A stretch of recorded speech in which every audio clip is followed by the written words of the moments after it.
I live alone in a one-bedroom apartment. So can anyone tell me why there's a woman sitting on my couch watching TV? I was in my room getting some work done when I had gotten a bit hungry and planned on walking to the kitchen for some leftover Chinese food. My kitchen sits right next to the living room, and as soon as I stepped out into the dark hallway, I noticed the television was on. I know I never stopped to watch anything on it, so this was an immediate red flag. Thinking that maybe it was updating or maybe Alexa had switched it on by mistake, I walked over to turn it off. But my heart dropped when I saw a woman with oily black hair sitting on my couch watching it. For a moment I was confused because I know there was no one here when I walked in, and I knew all the doors and windows were locked. From the time I came home, I hadn't heard anyone break in, so how the hell could this person be sitting there? I wanted to walk forward and ask what the hell she was doing in my house, but something screamed that would be a grave mistake. If anyone has experienced sleep paralysis, that was what the feeling was like. I told my body to move, but the primal part of my brain refused vehemently. I slowly crept back inside my room and just waited in silence. At this point, I know that you're already screaming at me to call the cops, and trust me, I wanted to.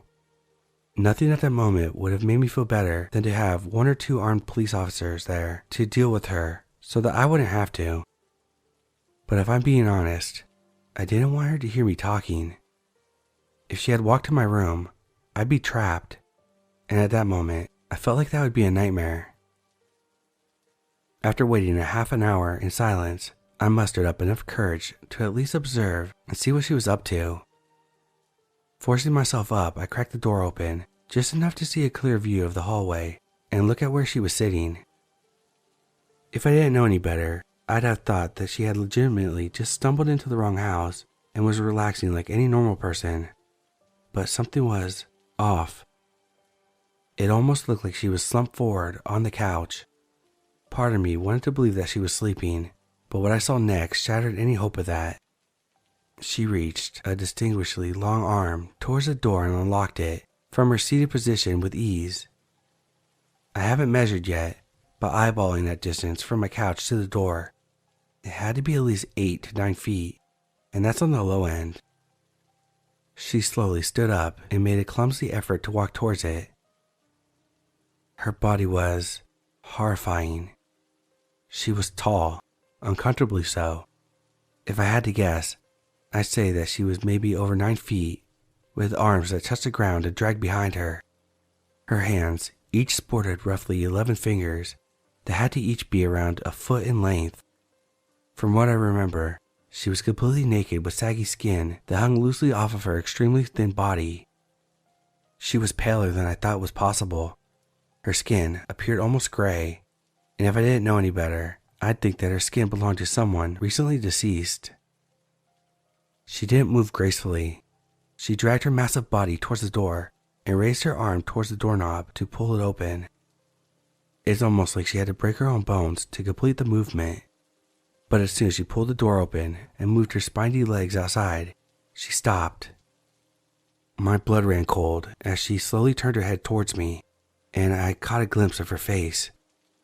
I wanted to scream when I didn't see any eyes, just a puffy exterior with sagging eye holes and a mouth with long rubbery lips that dropped past her shoulders in a permanent look of anguish. I don't know if she saw me, or if she even had the capability to. All I remember was her turning her head back outside and leaving my home. She shut the door behind her, and I was left in silence with my heart pumping faster than it ever had. I rushed outside with my phone to see if I could catch her on the video, and I wish I hadn't. I wish I would just close the door and gone to sleep and try to pass the whole thing off like a fucked up nightmare. But what I saw, I know it was real. I looked outside in the cold dark and I saw her hanging off the side of the building like a fucking spider. The window of the person above me was open. She was fishing inside, and after a few seconds of searching, she pulled out their son. Her hand was completely wrapped around his head, and I couldn't tell if he was alive or dead by the time she had slunk off into the darkness with a young boy. I caught it all on video. I must have watched it 100 times before deleting it. I mean, what the fuck was I supposed to do with it? Do you think the police would believe it as a real piece of evidence? Even if they had, what the hell are they going to do? And as a parent, aren't you better off thinking that your kid ran away, rather knowing it was taken by an entity that we can't even begin to comprehend? At least with the former, you can hope that maybe you'll see them again. I just couldn't bring myself to bring up such a crazy notion to a grieving family, or worse, have them believe me and go looking for something that no one should ever try to find. I knew as long as I kept it, I'd be tempted to watch it, and every time I watched it, I'd be driven further into madness. There have been more stories of missing kids as of late. I've even heard some rumors of pets going missing from people's homes. Surprisingly enough, I even heard a story of a full-grown man disappearing. He has never been seen again, with absolutely no trace of where he went or why he left. The only thing suggesting any kind of outside force was an open window, a few strands of hair police couldn't match DNA to. This has taken quite a toll on my life. I tried to find info on this thing, but as far as I know, there's nothing. If anyone out there has a similar experience, please tell me your story and share the images of the thing, if you have them. I just want to know I'm not crazy. I'm quitting my job tomorrow and staying with my brother on the other side of the country. There's no fucking way I'm sticking around that thing more than I need to. I don't plan on being here much longer, but last night I heard knocking on my door. I know the next time I see it, I won't be telling a story afterward, but I also know I'm burning the whole damn apartment down with me.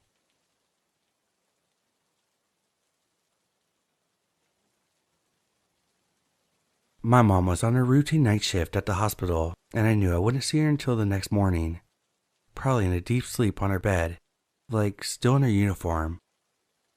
I always made her breakfast before I would leave for school in the morning, so that she could wake up to a nice meal. I use the word nice loosely. It's the best I could do considering I'm 16 and failed home economics class last year.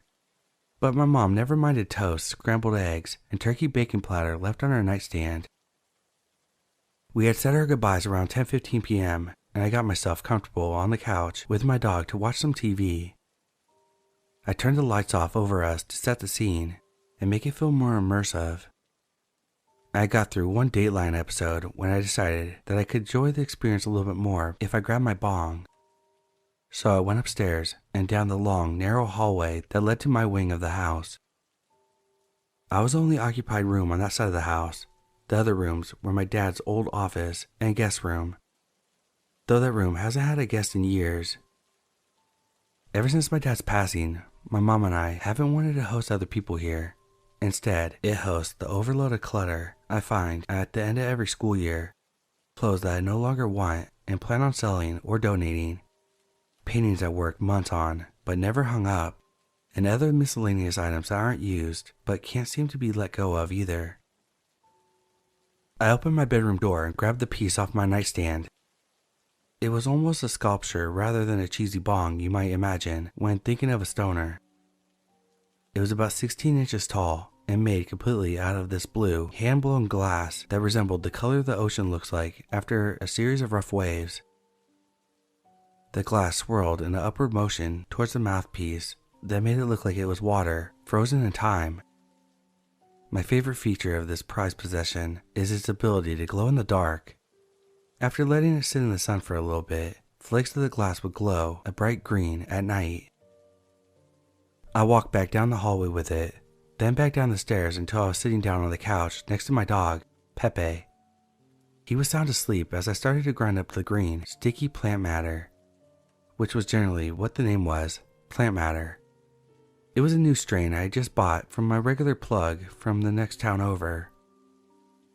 He had told me he had just recently got a limited supply of this stuff and asked me if I could be one of his test subjects to see if he should buy more. Without hesitation, I agreed. Discounted weed just to give feedback? I'd be a fool not to take the offer, so I did. Holding it in my hand, I saw multiple colors reflecting off the crystals. It's common to see colors like purple and orange, but this stuff had shades of red, blue, and pink. Odd, I thought, but I was taken over by more intrigue than suspicion. So I continued to put the stuff in the bowl and pack it down with my lighter. After the first inhale, I got a taste of ordinary weed, but soon followed by a slight trace of citrus. It was pleasant. I was paying extra attention to the experience, so I could give a good detailed report back to the plug, like he had asked. About 15 minutes went by. Dateline was still playing, and this specific episode seemed to be extra interesting to me in my new hazy state. The cushions beneath me started to almost mold to my body. I felt like I was sinking, yet my weight was light as a feather at the same time. My eyes started to get dry, and trying to keep them open became a task more so than a natural ability at this point. As I slowly started to move my eyes behind my lids, I realized that I had fallen asleep. It must have been quite a while because it felt so sluggish, like it used all my strength within me just to be able to keep my eyes fully open. The light above the living room was still off, like I had left them, but all the others downstairs were too. Something I had not done. It was now pitch black everywhere except the surrounding area where the light emitting from the TV could reach, which was not very far. The second thing I noticed was what sent a chill running through my whole body and caused my heart to stop momentarily. I was paralyzed. I was physically unable to move any part of my body other than my eyes, tips of my fingers, and toes. I was only able to produce slight twitches, but it took so much strength out of me to do so. So there I was, almost completely paralyzed, unable to move or scream for help, while the TV continued the program like I was still an attentive, consenting viewer.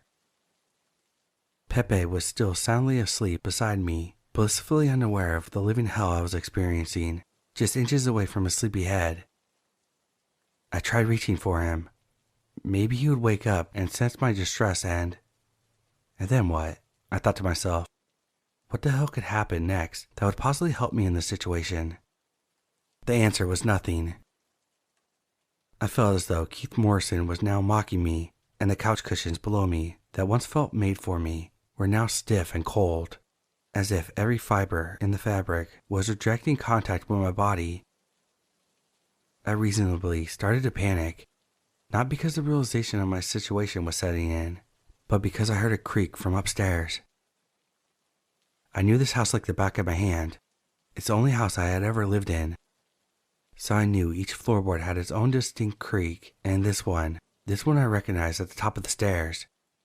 Someone was in my home, and they were standing on top of the staircase that led directly to the room I was in. Each crack that followed the last made my eyes water. The fear I felt distort each sound to resemble what I imagined a rib being snapped in half would make. Hearing the footsteps slowly descend the stairs made my stomach turn, and my body writhed in pain from the inside out. Staring at the one visible stare from the position on the couch made me want to retreat backwards and find security in the couch. I did not want to see the intruder, the person that would be able to have their way with me in such a vulnerable state, but I couldn't rip my eyes from that stare. I knew the danger was coming, but I just couldn't look away. If someone was going to do whatever evil they intended, I was going to see them approaching, whether or not I truly wanted to. Seconds felt like minutes. My heart raced so fast that each beat felt moments apart. I was dripping in sweat, even though my body couldn't move. The sound of the TV gradually faded away and was replaced by a long, piercing ringing in its place. The creaks that belonged to the stairs near me echoed as the unidentified subject's weight pressed down on them. Through the dim light, I could make out what seemed to be a shadow hand gripping the side of the wall that obstructed my view from the stairs and the person on them. What broke the moment of silence was a faint, muffled scream coming from the back of my throat. It was the only amount of sound I could muster up in my frozen state. I was a deer in headlights, the perfect victim for any predator. It was hard to say whether I was still paralyzed or was the sheer terror I felt at the moment that was responsible for my immobilization. The hand methodically lifted its fingers and slowly tapped each one of them back down, creating a sickening drumming sound. Once, then twice. Then 3 times the lone hand strummed before the rest of its body became slightly illuminated when it moved to the last and final stare. As the entire form was revealed, my wide eyes trailed up to about 8 feet in the air. It was gigantic. Its arms were as long as its height, and the creature's face and mouth were stretched from side to side. It wore a gut-wrenching expression that can only be described as a smile due to the fact that it had no teeth. Just a huge mouth stretched agape with bleeding gums that dripped down to my wood floors. To me, it was an indication that this was not a figment of my imagination, but a real, dangerous threat, and I needed to step into action immediately. The thing let me soak in its disgusting appearance fully, so that its next performance was all the more terrifying. It produced a series of gruntle, hard sounds that I could only describe as its laugh. It witnessed me using every ounce of energy I had in my body to cry out or move, finding amusement in my distress. All I could do was cry silently. My eyes streamed with tears, while I stared unblinking at the creature that slowly approached me like a lion would with her wounded prey. It was only feet away now. Its long arms dangled behind its moving legs, dragging along the floor, still drumming its fingers to a nightmarish beat. The creature moved at a slow pace, taking advantage of my paralysis. It knew that dragging out this hellish scene would make the kill all that more satisfying for its demented desire. At this short distance, I was able to see the face fully illuminated now, and it was awful. Still smiling with red gums, its eyes were wide as its anatomy allowed, and their gaze never left mine. It had a nose, but it was just 2 holes that looked like they were hand-poked by whatever created this god-awful being. It was almost as if it was human, but the devil seemed to have poisoned this one. It was now close enough to smell my fear, and to see the glint of hope for survival fading in my eyes. I had to do something, anything that would make me feel like I at least tried to fight for my life. That's when I saw it in the corner of my eye, a faint green glow inches away from my frozen hand. My bong. Amongst the chaos, I had forgotten about it, but something within me screamed at me to try to move again, so I did. I focused all my energy towards moving my hand to grab my newly concealed weapon, and by luck, only created by a miracle, it worked. I was able to grab it, and within moments I had swung the thick glass over the creature's head again and again. Its blood wasn't red, like the color dripping from its toothless smile. Instead, it was a dark black. A tar-like goo was everywhere. I felt it hit my face, go into my mouth. I saw it cover the couch, floors, and the walls. The scene was brutal. The once terrifying creature was now smashed and bent in a multitude of ways. Now left somewhere between the state of solid and liquid, its face was no longer distinguishable from the other battered parts of its body, and I smiled. I smiled now that the thing no longer had his. I stood over its body with a mix of shock, adrenaline, and morbid joy that I almost laughed if it were for not my intense panting. I could not stop breathing, gasping for air, as a rush of blood flowed to my brain. I woke up to the comforting feeling of my bedsheets and pillow under my head. The relief that it was all a dream showered my body as I slowly opened my eyes and went to stretch out my limbs, but I couldn't. My arms were prevented from moving any further than my hips. The sound of metal hitting against itself brought my attention to handcuffs around my wrists that were connected to the bed rails. Then the slow continuous beeping that was once hidden in the background got drawn forward. As I began to scan my surroundings, I was in the hospital room, still covered in that sticky, metallic smelling substance. Though it was not the deep black that I previously witnessed, but crimson red. The unfamiliar voice of a man brought me to the present, and out of the fog. "Miss," the officer started in a low and careful tone, "do you remember anything from last night?" The question made my face turn in an almost offended expression. After a second of recollection, of course I did. I don't think I would be able to scratch that disgusting smile out of my memory. That immense fear I felt can still be there if I close my eyes. Yes? It was the first time I heard my own voice in hours. There was this thing. The officer gave an unamused look at his colleague as he let out a deep breath and laid a stack of images on my lap. My mother laid violently killed on our living room floor. If it wasn't for her nursing uniform, I wouldn't have been able to tell that it was even a human due to the unnatural state of autonomy she was left in. Before I was even able to process what the officer was insinuating, I screamed.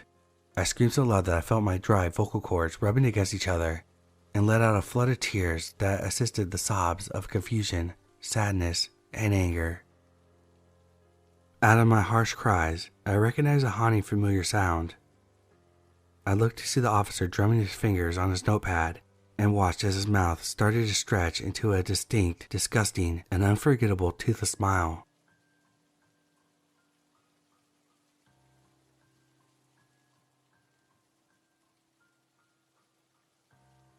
Before my divorce, I thought being home alone was so relaxing, so freeing, a moment in which I didn't need to worry about anyone but me. And if I laid on the couch the whole time and left the dirty dishes in the sink till later, there's no one to criticize me. After my divorce, when the kids were at their dad's house, it just felt lonely. Not all the time. Sometimes it was really nice to eat chips and do nothing, or take an hour-long bath with a bath bomb and a good book. But today, I was feeling lonely. I needed friends. Part of my bedroom routine is to go around the house and pick up any last dishes and trash as I turn the lights off. The dogs normally walk around with me, but tonight they were in the backyard and hadn't been quite ready to come in. As I reached my son's bedroom and reached for the light switch, I frowned. I thought I already turned this one off. Maybe I was just more tired than I thought. I flicked the switch, picked up a plate off the bed, and moved on. After I convinced my dogs to come in, I made my way to my own bedroom. My son's light was on. I had turned it off, didn't I? My husky, Chloe, stood next to me at this time. Ears back flat, a low growl sounded from her throat. I quietly made my way to my bedroom and grabbed my phone and my gun. 911 keyed in, ready to hit the call button. Chloe and I walked through the room, joined by my lab, Max. I checked under the bed as they sniffed corners. We checked the closet together. Nothing. No one. I checked the windows. Still locked. Chloe relaxed as we walked back out of the room. I flicked off the light. I walked through the rest of the house with both dogs by my side. It's a small enough house, 3 bedrooms, but barely. No basement, no attic. My skin prickled with goosebumps. I made sure that the doors and windows were all locked. Maybe I'm losing my mind. Maybe there was an electrical issue. I would call an electrician if it happened again. I brought the dogs into my bedroom and shut and locked the door. Phone plugged in nearby. Gun went in the bedside table drawer. Normally I lock it in the safe. I swear I'm a responsible gun owner, but the light thing had me on edge. And my kids weren't there. I'd felt both relief and loneliness at being home alone before. Some anger at my ex for putting me in this position. Fear was new. I didn't like it much. As I was laying in bed, I reassured myself that it was just me being silly. The doors and windows were still locked, and I had 2 dogs that barked if anyone so much as walked past our house. If someone was here, I would know. I needed more sleep. That's why I must have forgotten to turn off the light twice. I fell asleep with my face towards the door. I woke up to my dogs barking. It took one groggly second to realize that my bedroom door was open. It was still dark through the window, but light streamed through the open door. I had 911 dialed before I formed the next full thought and fumbled in my drawer for my gun. My heart stopped as I emerged from the bedroom to find every light in the house on. I was sobbing on my neighbor's porch when the police car pulled up minutes later. My dogs barked from behind the front door as she did her best to comfort me with a blanket and a cup of tea. They searched the house but didn't find anyone. As kindly as they could, they asked me if I was on any medication or if I'd been drinking. I wasn't, and a glass of wine didn't make me sleepwalk around the house and turn every light on. They cleared me to go back in, but my neighbor offered to let me sleep in her spare room if I wanted to, and I took her up on it. When I went back the next morning, it was with a heart that beat too quickly and with dogs who could sense my nerves. We re-inspected every part of the house, but everything seemed fine. The lights were still on, probably left that way by the police though. It was fine. I checked every inch of the house, made sure all the doors and windows were locked, and sat on the couch trying to decide what to do next. I got a locksmith. It was more expensive than I would have liked, especially asking them to get there that day. But rekeying all the doors seemed like a good idea given that someone entered my house and my locked bedroom door. I'm shivering thinking about it. I had one more night alone in this house till next weekend. I wasn't sure if I felt worse about being alone or the possibility of someone trying this when my kids were here. I decided it was better if I was alone for it. I couldn't imagine the added terror of someone breaking in with my kids. When bedtime came, I was methodical, room by room, starting from the furthest point, turned off all the lights. I made my way into my room and glanced back down the hall. The kitchen light was on. I had started in the kitchen. Gun gripped in my hand, I took a step down the hall. The light flipped off. I screamed, locked myself in my bedroom and called the police. I spent the night at my neighbor's again. I called my ex-husband and explained the situation. I asked if the kids could stay with him while I figure out what's happening, and he agreed. In the morning, I called the alarm company, another expense I didn't need. They put sensors on each of the windows and helped me install cameras in the front and back door. If someone triggered an alarm and I didn't punch in the code, they would send someone out. At least if whoever was messing with me tried something, the psycho would be caught. That night, no lights were turned on as I made my way to bed. I barely slept, waking up from a dream of someone standing over me several times. I walked out of my bedroom, and the lights were on. I called the police who checked the house for a third time in as many days, and they told me they couldn't find anyone. The sensors hadn't been triggered, and there was no one on camera when I watched them. Was I doing this? Maybe I was sleepwalking. Stress could make you do that, couldn't it? That night, I triple-checked everything. The dog slept in my room with the door locked. I awoke to glass shattering. My bedroom door was open. Dogs nowhere in sight. Light flooded through the door. I ran to my kitchen and stopped short of stepping in. The floor was covered in glass. My cabinets were all open. Every single glass, plate, and bowl were on my floor in pieces. I was on the phone with the dispatcher as I looked around frantically for my dogs. I heard Chloe bark and peered out the window into the dark. They were outside. After the police showed up for the fourth night in a row, I cried myself back to sleep in my neighbor's spare bedroom. In the morning, she helped me clean up the glass and we sat down to watch the security footage together. I wasn't sure how whatever was doing this had gotten in now that I had changed all the locks and secured the windows, but surely they couldn't avoid the cameras as they lured my dogs out of the house. And yet, there was no one. We went through the footage for both the front and back door. No one comes anywhere near my front door. We slowed down frame by frame when we got to the point that the dogs went outside. The back door opens, lights already on. Chloe appears at the doorway, head cocked. Her eyes are up as if she's paying attention to something, but she doesn't appear nervous or frightened. Max walks up next to her and appears to jump up as if it's greeting someone. Then both dogs run outside. After a minute, the back door closes again. I need to move. I need to move now. I can't live here anymore. My neighbor helped me pack, It was a haphazard rush job. I stayed with her for the next few nights and only packed during the day. Each morning when I came in, all the lights were on. Boxes would be overturned. I got a nice apartment, similar living space size really, even if there's no backyard. I started moving the boxes in at the end of every day. I was relieved when everything was moved in. I've been in my new apartment for a week, and today, when I woke up, all my lights were on.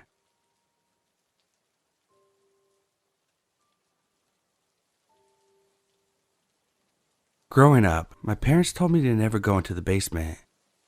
It's kind of interesting now that I think back on it.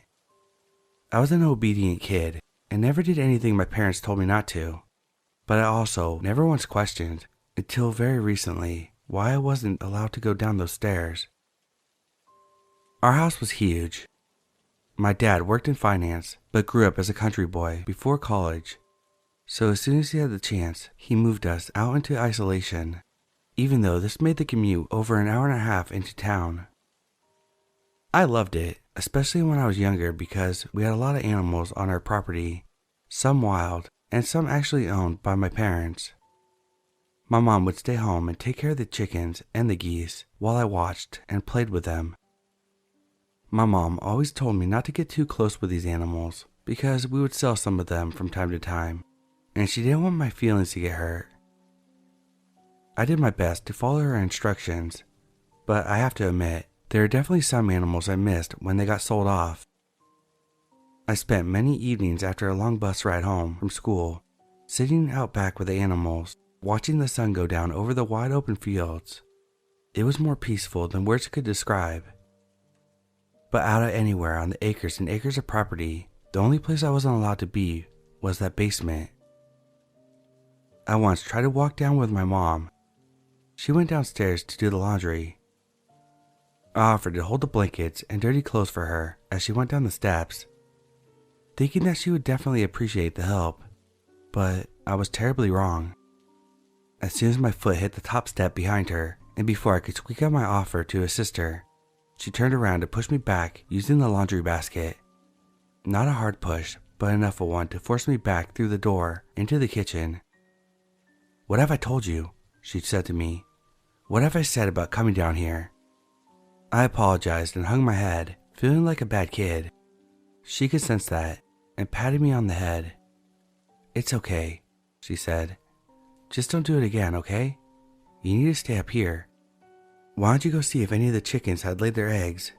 I forgot to go out there this morning and would love the help." I smiled and agreed to do it. Walking out the back kitchen door towards the coop, my mom closing the basement door behind her before I even made it outside. The weather was terrible a few winters ago. We were pummeled with snow, and unfortunately, a lot of our animals died on the farm. Don't get me wrong, we did okay and everything. Again, farming was more of a hobby than a means of income, but I was pretty upset by the animals no longer being there. For some reason, my parents got jittery and seemed to be more and more out of character the longer that we were stuck in the house. We had plenty of food and power hadn't gone out. I couldn't figure out what they were freaking out over, besides being stuck and not being able to go outside. There was a knock at the door a week or two before the snowstorm, and I remember how strange it was that we would have a visitor. We never have visitors. We're pretty far out in the sticks, and people don't just swing by or anything, especially without letting us know first. My dad answered the door, and there's a young man, lacking all color and covered head to toe in white, thick snow.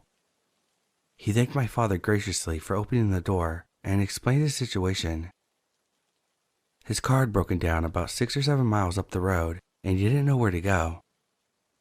He didn't have a cell phone, and he was traveling across country, so he didn't know who to contact anyway. My father invited him in, and all of a sudden, the jittery sense of my parents started to float away. They seemed more calm now that the stranger was in the house, and it was such an odd situation that I just had to sit back and watch. I listened to the man tell us that he didn't have any family living, except a sister that he hadn't spoken to in years, and that he was on his way to Boston to start fresh. He said that his mother had passed only a few months prior and pulled out a teeny gold locket on a chain. He told us it belonged to her and that it was the only thing he had left of her. I smiled and nodded at him, still not saying a word. After we spoke for a few minutes, my parents realized some of the snow covering his clothes was melting and everything he had on was soaked. My mother looked at my father and said to the man, "Would you like to change? You and my husband seem to be the same size. You could borrow some of his clothing for now." My father nodding along. The stranger stood and shook my father's hand, thanking him over and over again, while my mom led him towards the kitchen. "Our laundry room is right this way. I'm sure I could find you something." She opened the basement door and gestured the man towards it. Without hesitation, he started down the wooden steps. My father came to me and told me to go upstairs and get ready for dinner. I said okay and walked up the large staircase, not even thinking twice about the request. When I came downstairs, my mom and dad were sitting at the table. I asked if the stranger would be joining us, but without even looking up at me, they said that he had left. I didn't know what to say to that because he had almost frozen to death just getting to the house, and the closest town wasn't for miles and miles. There was no way he would make it back. My parents told me to have a seat, and dinner went along like nothing happened. But I finally got curious. This man couldn't have just appeared into thin air. I had to know what was going on in the basement. I had to know if he ever came back up. I was young, but not stupid. I knew something was wrong. That night, after my parents had gone to bed, I grabbed the flashlight from my drawer and started downstairs towards the kitchen. The floors creaked, so I had to take my time, making sure that I didn't wake up my parents in the process.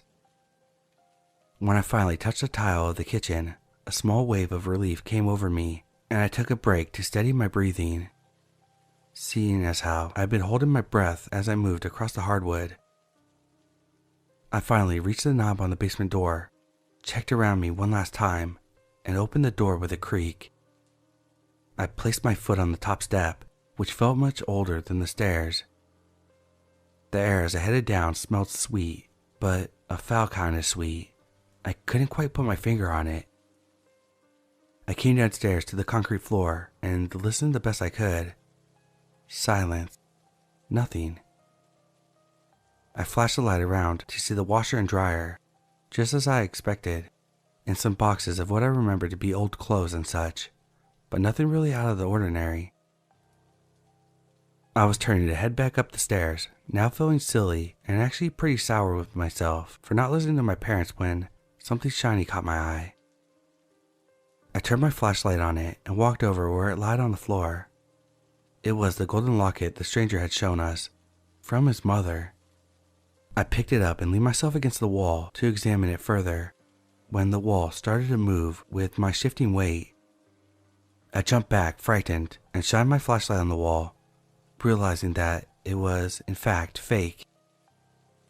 Being the curious kid I was, and still clutching the locket, I moved the wooden portion of the wall out of the way, revealing a shallow hole. What I saw in there is something that changed my life forever. Inside the hole sat a crate. The thing looked like a human, like a boy, but quite different. His limbs were much longer than a regular person, widely disproportionate from his body. At the end of each arm were bony fingers with sharp claws. Its eyes were pitch black, with no pupils.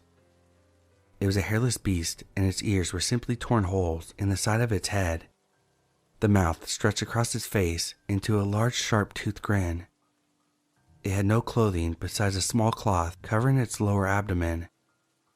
Around its neck was a thick chain that was attached to the concrete wall. It startled me, smearing what looked like blood across its wrinkled face, smiling. My foot hit something and I looked down briefly, trying not to take my eyes off the beast or creature, or whatever it was. A hand. Too afraid to scream, I turned around and started running towards the stairs. I only took about 3 to 4 steps before crashing into my parents, who stood over me with their arms crossed, shaking their heads. My dad put his arms around my shoulder and led me up the stairs into the living room, while my mom covered up the hole. The chickens and animals that I missed were never sold. My dad didn't grow up on a farm or like living in isolation, but felt as though we had to. We had no neighbors for a reason. It was planned that way. Our whole lives up to this point, even now years later, have revolved around my older brother in the basement and keeping him fed.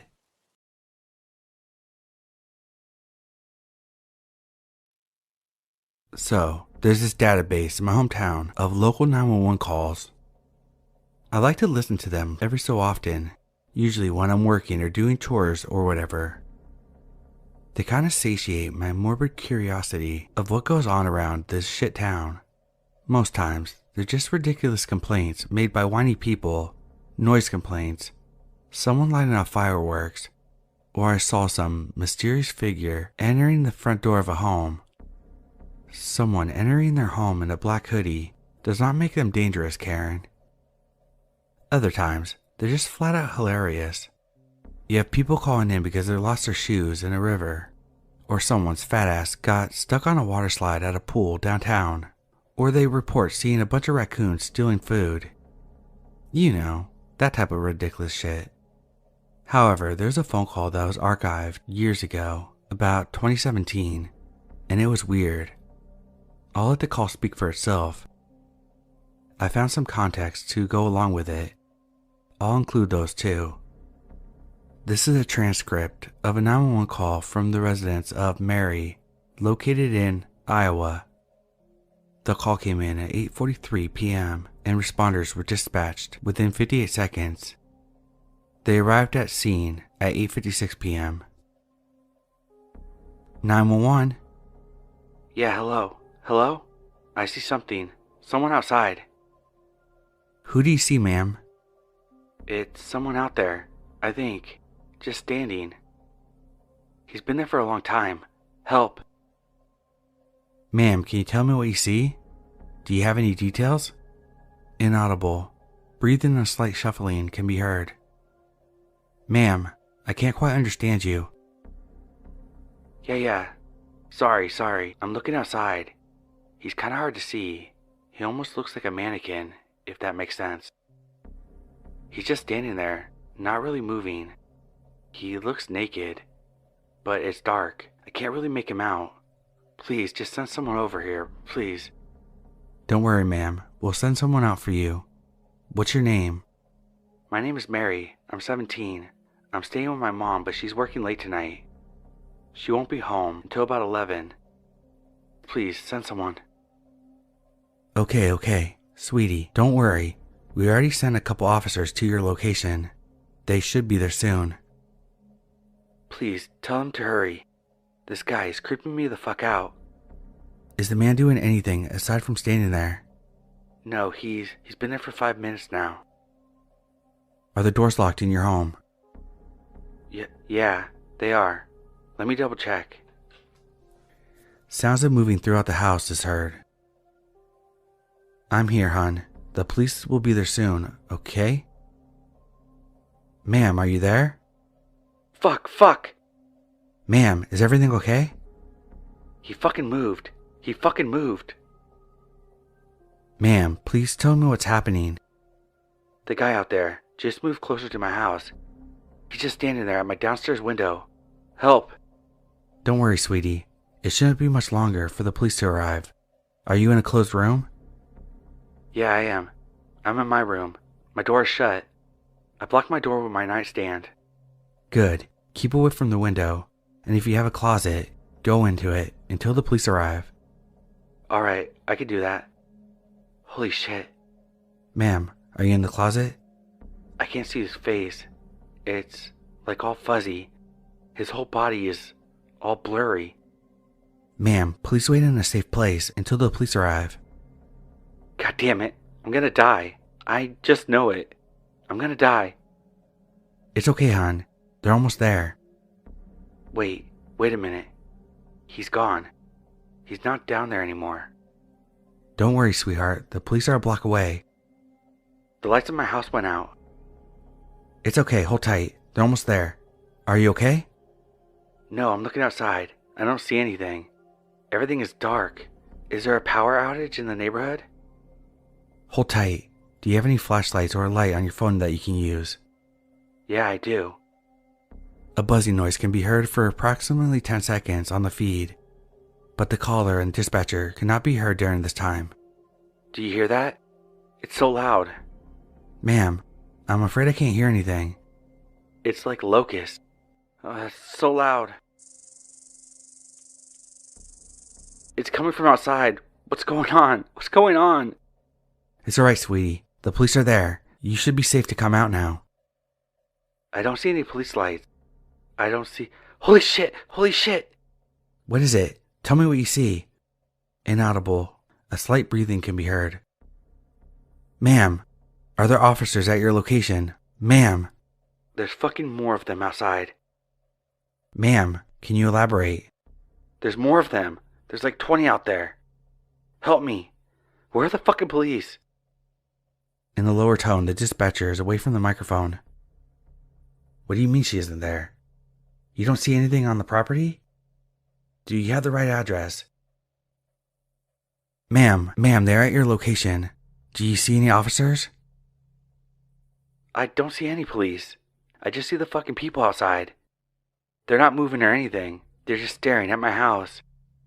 It's so fucking dark, and the buzzing is getting louder. There's so many of them. I don't know what's happening. Please help me. Please help me. Please help. Ma'am. A buzzing noise can be heard for an additional 13 minutes. However, the dispatcher denied hearing the buzzing when she was on the phone with Mary. Officers do not report any persons at the scene. Room of Mary was empty, with no trace of her or her phone where she made the call. Her mother is being questioned for any additional information about Mary's disappearance.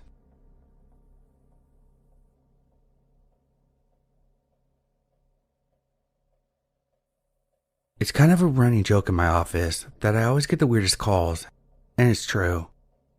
One of the more interesting ones was when a drunk guy who meant to call the cops was trying to file a noise complaint about his own party. While some of my calls are pretty strange, they're usually fairly tame.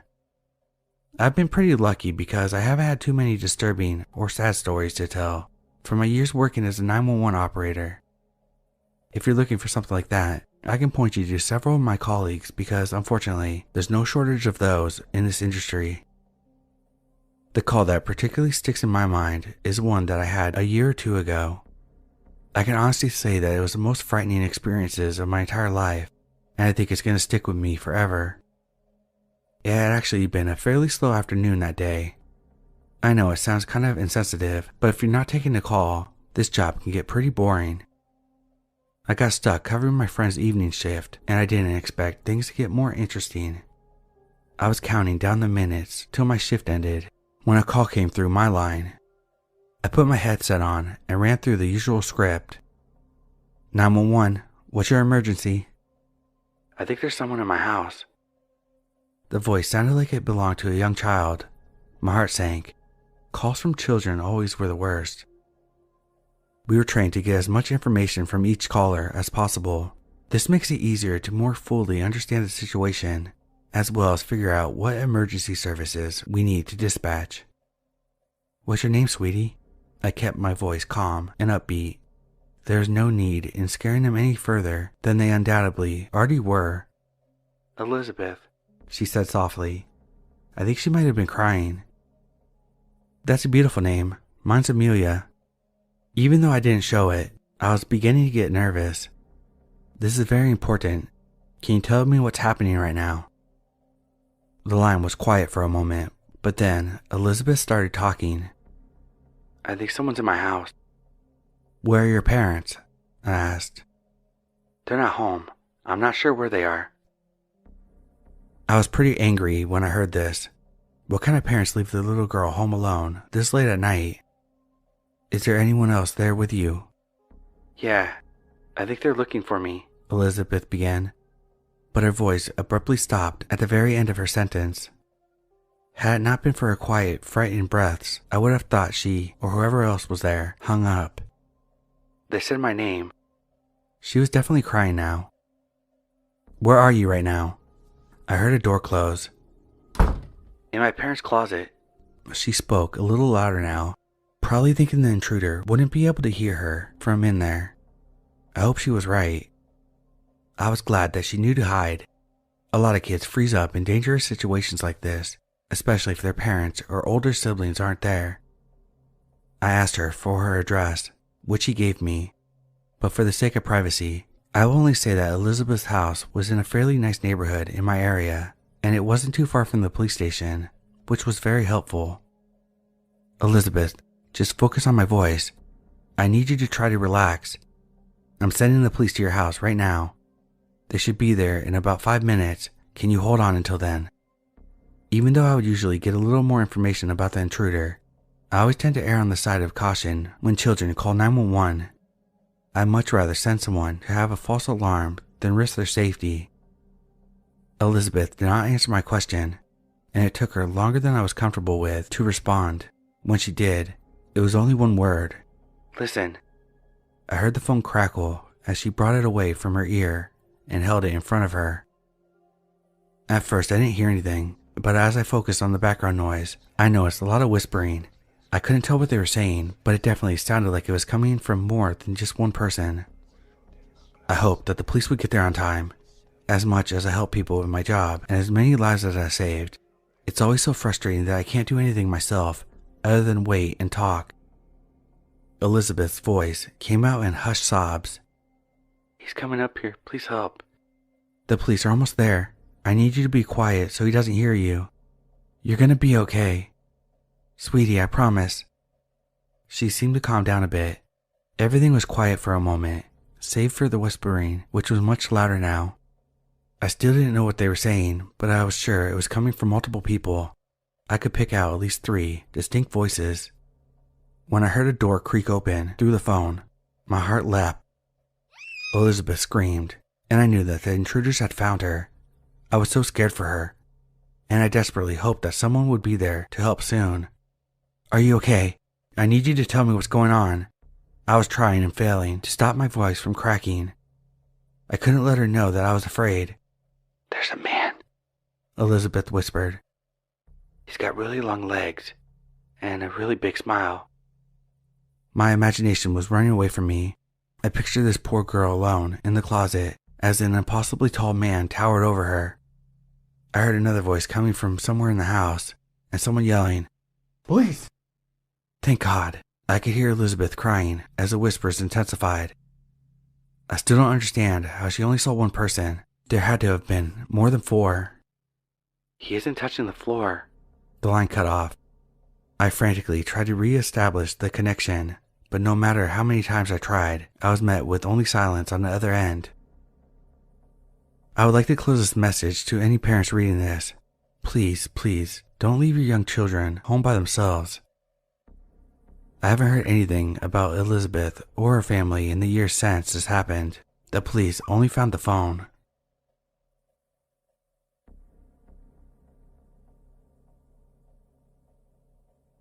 I've been a 911 dispatcher for about 3 years now.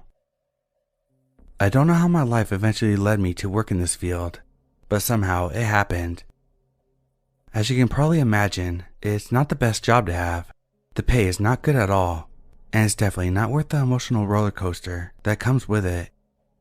I cannot tell you how many sleepless nights I've had due to what I have to hear on the other line. Most of the calls aren't too bad, mostly minor domestic disputes and armed robbery reports. But on a rare occasion, I would get a disturbing call describing a murder scene or something along those lines. The calls with kids were some of the worst, but one sticks out and it happened only a few weeks ago. I live in a decently small town, so crime is not the biggest issue. But I guess that is why whenever I get a call about a murder or grisly crime, it hits worse emotionally. All calls get to me, but not as much as the serious ones do. I'm not saying only some are serious and some aren't, but you get the point. A few nights ago, I got a call about 11:30 p.m. I don't usually work overnight, but one of my coworkers was out sick, so I volunteered for a double shift, as my boss would pay me overtime if I did so.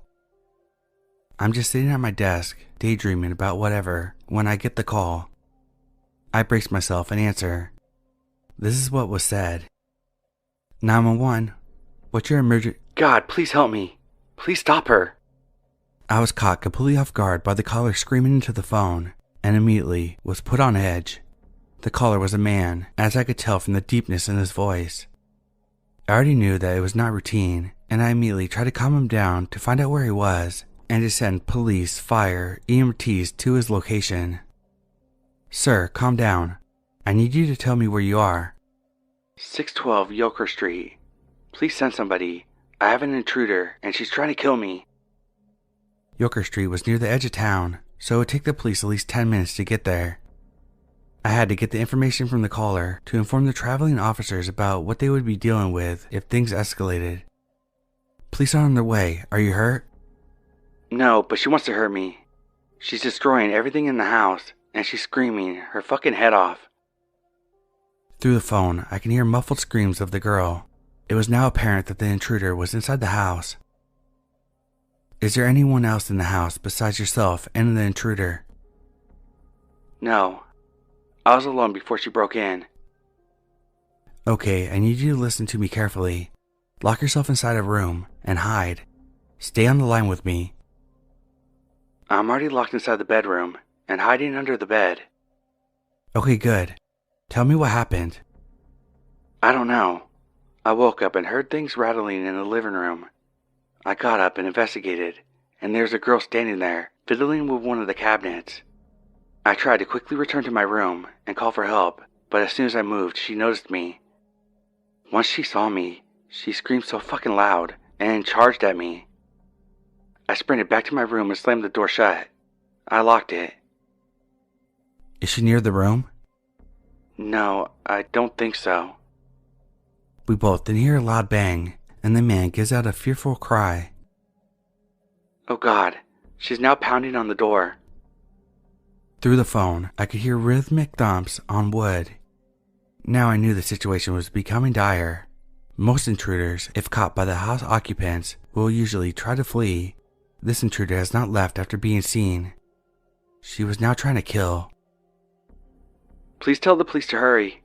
I think she's going to break down the door. They're on their way. They'll be there soon. I prayed that they would be. Can you describe the girl for me? Yeah, I can try to. Already, I was panicking for the caller. I couldn't imagine how frightening the whole situation would be, but the description the caller gave me was bone-chilling. She looks like a child. She's not an adult. That I know for sure. She looked to be at least 7 or 8 years old. She was wearing a small skirt, and there were dark spots on it. Her hair was dark, and about shoulder length or so. Her neck was messed up. Her head was just hanging from her neck. But her eyes, oh God, her eyes were missing. There was no light. The sockets looked empty. I was becoming more and more horrified the more he described her. This was no longer your typical burglar. No little girl breaks into homes in the middle of the night with the intent to kill. This girl didn't even seem human, not by how the caller described her to me. 5 minutes had passed, and I prayed that the police would get there soon. The man was crying at this point, and he was growing more and more panicked with every passing second. Do you know why this girl could have broken into your home? I don't know. He then stopped for a few seconds before continuing. She stopped banging on the door. I listened, and there was nothing, no noise, other than the caller's panicked breaths. Okay, stay very quiet for me. Stay where you are. Okay. If it sounds like she's leaving your house, please tell me. Well, now that you mention it, this isn't my house. Wait, excuse me? He didn't even get to finish what he was going to say. As soon as he spoke, I heard a massive crash and the man yelled. I heard the ear-splitting screams of the man and the intruder. The line went dead. I sat at my desk, frozen and silent for a good few minutes. I then broke down. And one of my fellow dispatchers, who had heard my conversation while sitting at his desk, immediately came over and comforted me. I told him what just happened, and his face went white as snow. He was horrified. He must be thankful, however, that he didn't have to hear it firsthand. The police arrived a very short time later. I wanted to find out what the hell was going on as soon as I could. Thankfully, I have a friend of mine on the force who told me what she and the other officers discovered. This is what she told me when I talked to her the next day. The house had no forcible entry. No windows were broken, and the front and back door were locked and secure. She and the other officers on the scene were dumbfounded, as they couldn't figure out how the intruder got in. This either meant that the intruder was willingly let into the home, which the caller did not tell me, or the intruder was already in the house when the caller returned to the house that wasn't even his.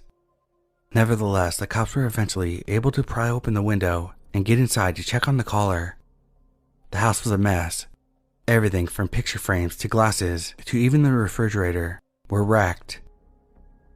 It was as if a demolition crew had a field day in this house. The bedroom door was blown off its hinges, the door was in pieces, and there were wooden shards everywhere. If the cops weren't already creeped out at this point, they were just beginning to be. My friend told me that a linebacker couldn't have caused that much damage to the door in one blow, let alone a little girl. She was already on edge, but it got much, much worse when she eventually found the caller. The man was found in the bathroom connected to the bedroom that he was hiding in. It was gruesome. His blood was everywhere, most of it flowing through the gaping holes in his abdomen region. Some of it, however, was on the walls in the bedroom and the ceiling. His eyes were also missing. My friend said a couple of the police officers passed out or vomited from the sheer shock after looking at the grisly atrocity that happened to the man. I was already horrified by what I had heard. The man had died a very violent death, and this intruder was still out there. But my friend then told me something that made this case more bone-chilling than it already was. While looking around the house, one of the officers found an out-of-place wall near the kitchen. The wall looked to be artificial. It was connected to another wall, but it was only about 4 feet high and seemed to serve no purpose. It was almost like a barrier to the kitchen, though there was an opening right next to it. The officers knocked on it lightly. Not only was it hollow, but when the officer knocked, a small hole opened up. He knocked very lightly, but the wall was so weak that it was enough force to actually penetrate it. He shined his flashlight inside and saw a blanket on the ground. But what caught his attention wasn't the blanket itself, rather it was the lump underneath it. He called for the other officer to come over and broke through the rest of the wall. They inspected the blanket, and one of the officers lightly brushed the blanket off the lump. What they found was almost as disturbing as the dead caller. It was a dead body of a young girl. They immediately closed off the area, and crime scene technicians came and investigated. After some time, the coroner came and took the 2 bodies to the morgue. A few days later, the rest of the details came out about the case. I was eager to hear what the coroner and the police had discovered, and my friend called me to tell me the rest of the story as soon as she found out. The caller had died from, and this is exactly the term that my friend used, blood loss from being gutted. His eyes were never found. The girl was identified as Taylor Weatherington, a 9-year-old girl who went missing a little over 2 years ago. She was missing from a local playground, and she was last seen wearing a polka dot covered skirt. I didn't think much of it until I found the missing persons poster with her picture on it. She was a cute, petite girl with black hair that ran down to her shoulders. As I was looking at her photo, I couldn't stop thinking about that skirt she was last seen in. I felt like I was missing something, and then it hit me, and I almost fainted as I remembered what the caller had told me. She's wearing a small skirt, and there's dark spots on it. Her hair was dark, about shoulder length or so. Apparently, the coroner determined that she had been dead for not that long at all. According to him, she appeared to be dead no longer than a month. While the cause of death could not be determined exactly, her neck was broken, and it wasn't post-mortem. I told my friend when I originally talked to her that the caller said it wasn't his house. She did some digging and reported back to me around the same time the rest of the details were released. The house belonged to a man named Travis Quinsley, who had recently been reported missing.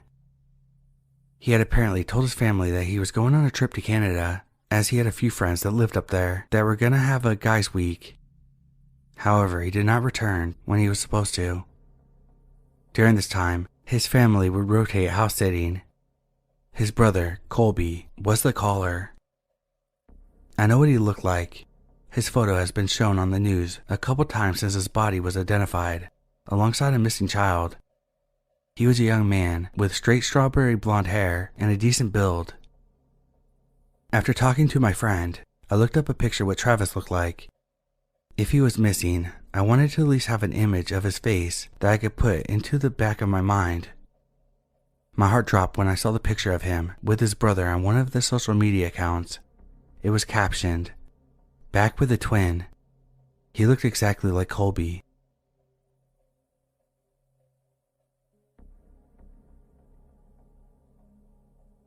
I arrived at the 911 call center at about 6 a.m. to trade shifts with my friend Caden, who worked the night shift. "Oh, thank the Lord," he laughed as I walked through the door. I was just about to die. I was so tired. A lot of people in the center took the night shift because they say that's when the more interesting calls take place. Me, on the other hand, usually handle the more simpler calls, I guess you could call it, and I like my job that way. Caden took his coffee from his desk, took a sip, and walked out of the center. I sighed and put the headset on and waited. As soon as I heard the phone, I immediately picked up and answered. 911, what's your emergency? My dog's leg is stuck in the fence, and it's bleeding really bad. He sounded like he was a child, maybe 7 or 8. I don't know who to call, the kid told me, whimpering. What's your address? He told me his address and we figured everything out. Soon it was rescued, and I guess they were fine. About 30 minutes later, I got another call. I answered it like usual. 911, what's your emergency? I just heard silence. 911, I said, more angered this time. What's your emergency? The voice on the other end whispered into the phone and replied with, "Too late," and then hung up. A few seconds after the call, I got another call. All I heard was screaming, followed by a loud slicing noise, and then silence. I held my breath, hoping it was just a prank, but I don't think it was. I got on the computer trying to trace the call. Eventually I did, and figured out that it came from a secluded forest in Colorado. We got some officers to go out there and check it out. What they found was frightening. It was a single dog with all its legs chopped off, and a little boy impaled with a stick. Whenever they told me about it, I think I almost pissed my pants. When I found all this out, I thought about the earlier call, the boy and his dog. Another day passes after the incident and I'm at my house. I called in sick, which I never do, to take in everything that had happened the previous day. All my thoughts hitting me like a tsunami. I don't know if it was the same boy from the call. Who killed him? Why did the killer do this? I don't know what happened, and I still don't. A few days later, I came back to work, hoping everything was back to normal, and of course, it wasn't. I got a call as soon as I sat down and put on my headset. Of course, I answered like always. 911, what's your emergency? My baby's choking. What is your address? I could hear wailing and coughing in the background. My address is 107 Oak Boulevard. We'll be there shortly, ma'am. I informed the EMTs and they drove there immediately. I got another call about 45 minutes later. 911, what's your emergency? Too late, the man replied. Then he hung up. I traced the call yet again. It was from another force in Colorado. We had another police squad go down there, and they found something terrifying. A baby in its high chair, dead, with blood pouring out of its mouth, and other gory details along with an older woman with slit wrists. I quit my job the next day and started working somewhere else. I was scarred in my experience as a 911 dispatcher, and I want to share my stories on Reddit. Let me tell you, if you decide to be a 911 dispatcher and you're reading this, please reconsider.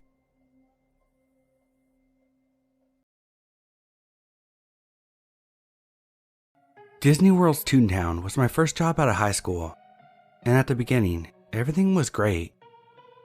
For those of you who do not remember, Toontown is where Mickey and Minnie lived in the park, and had everything you would imagine would be in a real neighborhood, a neighborhood where a cartoon would live in. There are houses, kitchens, bedrooms. Kids could even go in and microwave stuff on the little cartoon microwave. Donald Duck had a houseboat that you could go inside. Goofy had his roller coaster. There was a lot of cool stuff, and although it was for kids, I actually really liked it. I mean, where else in the world can you go and step into a real cartoon village? That was until I started working the overnight shift there. What in the daytime looked cute and silly quickly became more creepy after the sun went down and guests left the park. I worked in custodial, so I was one of the last people to go through the parks at night, and unfortunately, I usually had to go alone. So one night I was doing my rounds and emptying trash cans. I walked straight through Toontown to try to get to Tomorrowland and back to the front of the park. I was finishing a 10-hour day and was definitely ready to get out, so I was walking pretty fast. Normally all of the little houses were dark and the sound effects were turned off. Not tonight though. I went back there and all the lights and effects were still going strong throughout the area. I was dumbfounded. This was a serious departure from protocol, so I had to tell someone about it, and people were going to get into serious trouble. I continued walking and pulled up my radio, but as soon as I did, everything shut off. I then heard shuffling in the distance and thought I saw a tail go into some bushes over near the train station.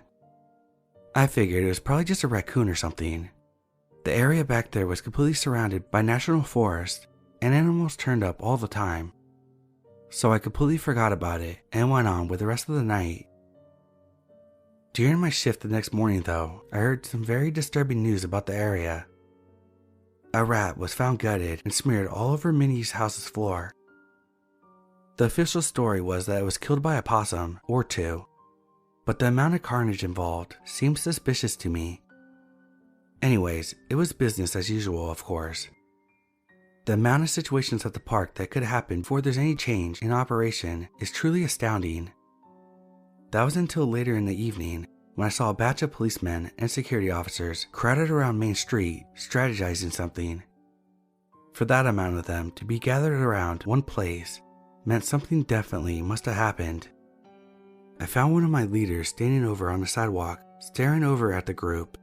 I asked her what happened. She said she wasn't sure, but she heard something about a baby going missing. I had never heard about anything like that happening in those parks, so that really freaked me out. By the time I did my sweep later that night, it was about 2 in the morning. I did all my normal tasks, but I was certainly dreading getting into Toontown. I was still kind of shook up from the events from the night before, even though I knew they were honestly pretty much normal. So by the time I got to the area, I was relieved to see that the lights and sound effects were not on. I approached an empty trash can in front of Minnie's house and noticed through the window that the cartoon refrigerator was still open. I figured that one of the crazy interns must have forgotten to shut the door when they closed down the park for the night. So I walked inside the house and went to the kitchen to close it, but when I tried, it didn't close all the way. Fear suddenly surged through my veins. I automatically knew something was wrong. I slowly opened the refrigerator door and witnessed to my horror a baby inside, lifeless and cold. In my panic, I radioed my supervisor and told him what just happened. He told me to get outside the house immediately and that the police were on their way. Then a number of boxes and items knocked down in one of the rooms behind me, and someone ran out of the door. Too terrified to move, I just stood there and watched as a man-like thing skittered past the window. I immediately went outside, desperate to see what it was. It was gone. The police arrived shortly after, and I told them what happened. When no one was paying attention, I saw something on the kid coaster. It looked like a silhouette of Mickey Mouse. I am now writing this 3 weeks after the incident. I was the obvious suspect for killing that baby. My family stopped talking to me. Not even my therapist believes me. But you believe me, right?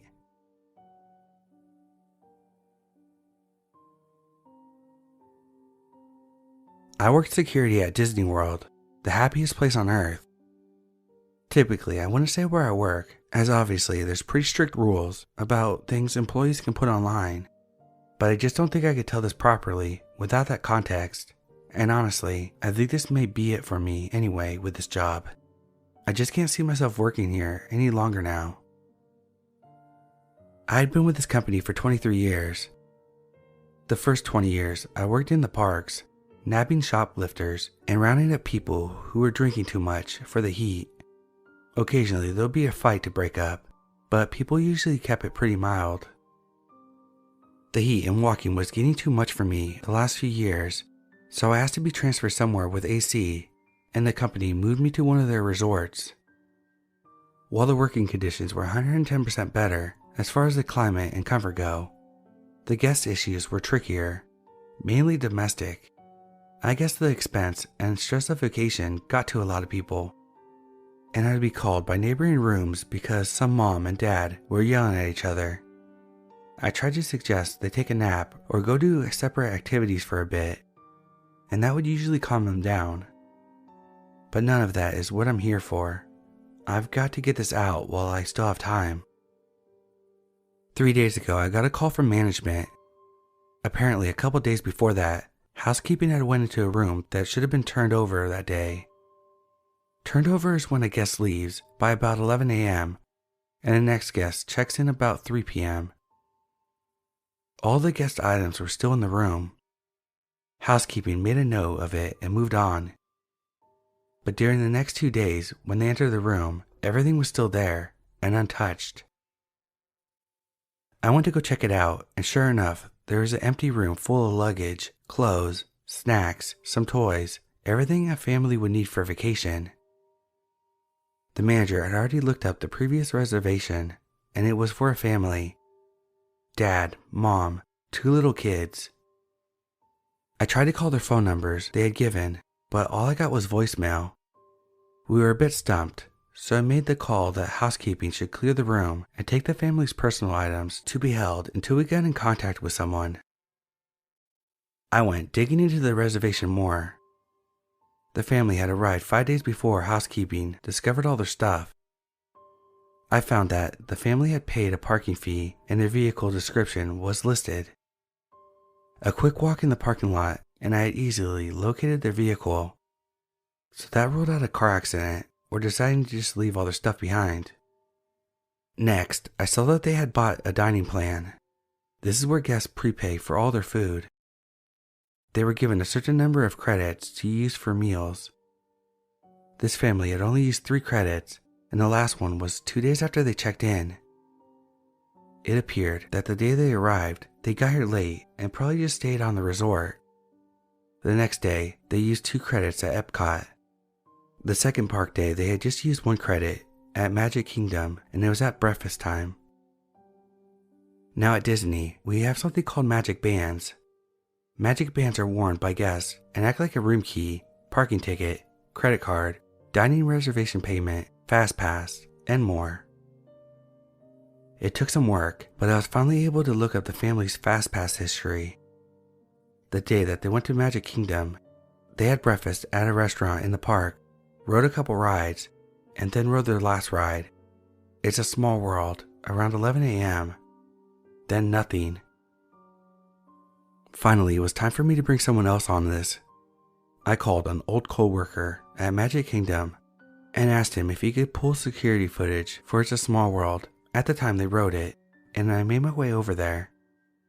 When I got there, my friend was very confused, almost distraught looking. He showed me what he found. There's usually a camera in the direction of where the rides load and unload. The footage showed them scanning their bands to use the fast passes for the ride and boarding the ride. The footage found the exit of the ride that just showed the other people in the car exiting. They weren't there. Of course, we thought the worst. Maybe one of the kids had fallen out, and the mom and dad and the other kid got off in the middle of the ride to help, and they all got injured or killed or stuck in the machinery somewhere. So we shut down the ride, middle of the damn day, turned off the music and turned up the lights. Me and my buddy walked around the ride 3 times before we called in help. Eventually there were close to 10 cast members searching, and we didn't find shit except for 3 cell phones and a hat. I was stumped. I've kept digging for the past couple days, and I'm not sure who to tell what I found next to. I've called the police, and I suppose they're on their way, but the company has a way of covering up things like this, and I decided I can't live with myself if I didn't put up some type of warning. I kept digging into the reservation over the last couple days, and today I noticed they had purchased a memory maker. There are photographers all over the parks and cameras in a lot of the rides, and with Memory Maker, the photos are all free. They are automatically added to the guest Disney account when the system knows their picture had been taken, and the system always knows. Everyone's whereabouts are always known with the magic bands. Well, I opened up the Memory Maker photo album, and I swear, there's 732 pictures. The first 30 or so were pretty normal. Epcot, a few rides, in front of the castle, but the rest are all in It's a Small World. The rides only take 1 picture per go-around, so it appears as though this family has ridden this ride over 700 times.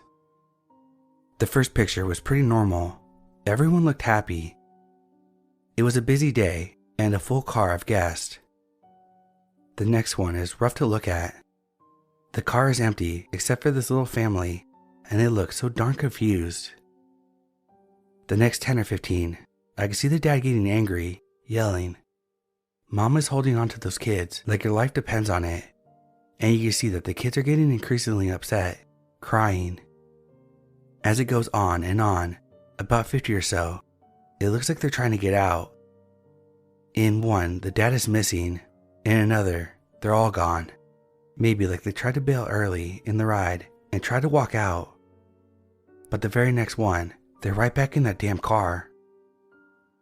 After about 450 or so, I only see the mom and the kids. It's just when I look closely I can see the dad. Maybe just his body now, slumped down in one of the other seats. Since about 675, there's just the mom and 1 kid. Another body in another seat. The mom and the kid aren't moving anymore. I think those 2 are still alive, just damn near catatonic, looking straight ahead, pale. And y'all, I swear on my fucking life, the dolls are moving or something. In some of these pictures, I can tell that they aren't where they're supposed to be. I even saw one of the dolls in the car with a family. I can't look anymore, or I'm gonna lose my lunch. I closed the album. Its file size has increased since I closed it. God, are there new pictures being added? I see on the security cameras that the local PD had just arrived and will take over soon. I wish I knew what the fuck was going on, but I also wish this damn thing had never landed in my lap. I don't think I'll be able to update this. After I talk to the police, I think I'm gonna walk out of here and never come back. I just wanted to get this out there before Disney feeds the media some bullshit cover-up as to why the whole family vanished. They didn't vanish. I know where they are.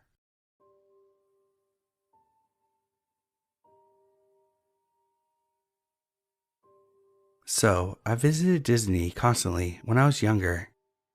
The vibrance of the park, the fresh smell of cookies and bread, and of course, the castle that everyone loves. I loved all the attractions, the snacks, and the characters.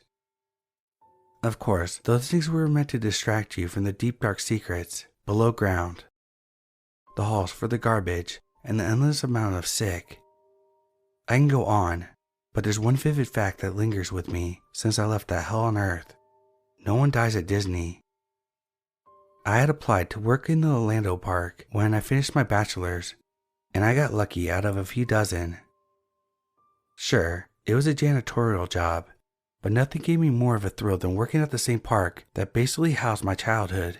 And I was given decent pay, some benefits, and I was given a shift from noon to midnight, perfect to smell the cookies in the day and enjoy the fireworks at night. I worked with 2 people that wore suits, and they were some of the greatest people I knew at the park. Jim, who was tall, yet lanky enough to wear the goofy costume, and Damien, who had the talent to voice Donald perfectly, thus had the job of working the suits. They were amazing to work with, and I loved their roles.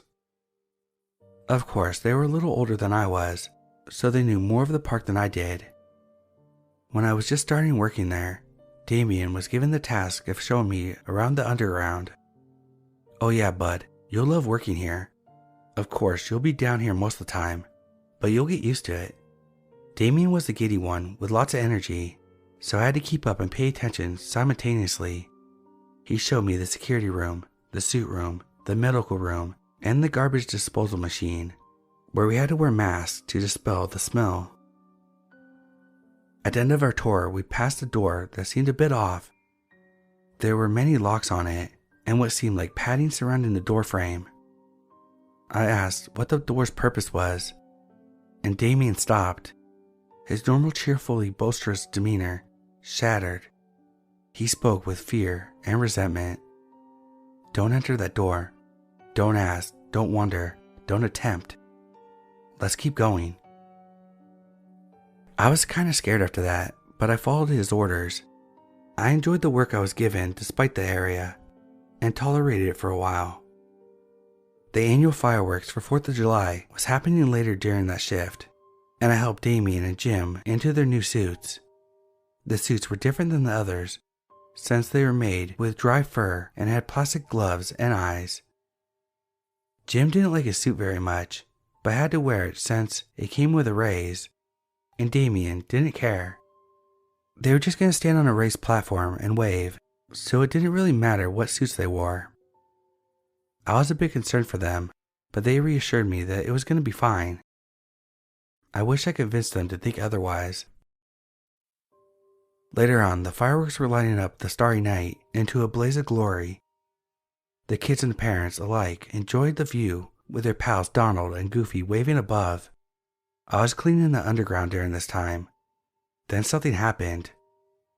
Disney paramedics rushed through carrying 2 horribly burned suits that were crying and screaming in agony. I rushed behind and went into the medical room after. The new Donald and Goofy suits, which were still being worn by Damien and Jim, were present. Jim had lost both legs, half of his right arm, and had fireworks shards on his chest, while Damien's suit's beak was torn straight into his jaw, which was also torn off. He was missing both of his arms, and the suit's legs were charred onto his. The fireworks had lost their stand during their takeoff and shot a big bomb near them, launching them into flammable shrubbery. The sight of that made me sick and I nearly passed out. The boss came through and assured me that it would be okay, but I knew they were going to die. I ran through the underground into the bathroom, threw up and cried for my friends. Later on, their names were erased from the work schedule and their work folders were burned. The bosses and coworkers never mentioned their names again, and I heard the door that was padded was opened and shut. I tolerated this job for the rest of the year, cleaning near their workstations occasionally and letting a tear drop. Every time I cleaned around that door, I sometimes hear a knock or a whisper saying, "Buddy," something Damien used to say to me. I shuddered every time I would hear it. I went to the boss to collect my last paycheck, and I mentioned Damien's name. "Who?" "Damien, the Donald that died in the summer." Then he said something to me that took all the magic out of the park. "Don't be ridiculous. No one dies at Disney." I left with fear in my mind and a gut-wrenching feeling. Whatever was behind that door, it was not special or important enough for them to care. It haunts me to this day what people don't know about the darkness that surrounds the beauty and fun of Disney.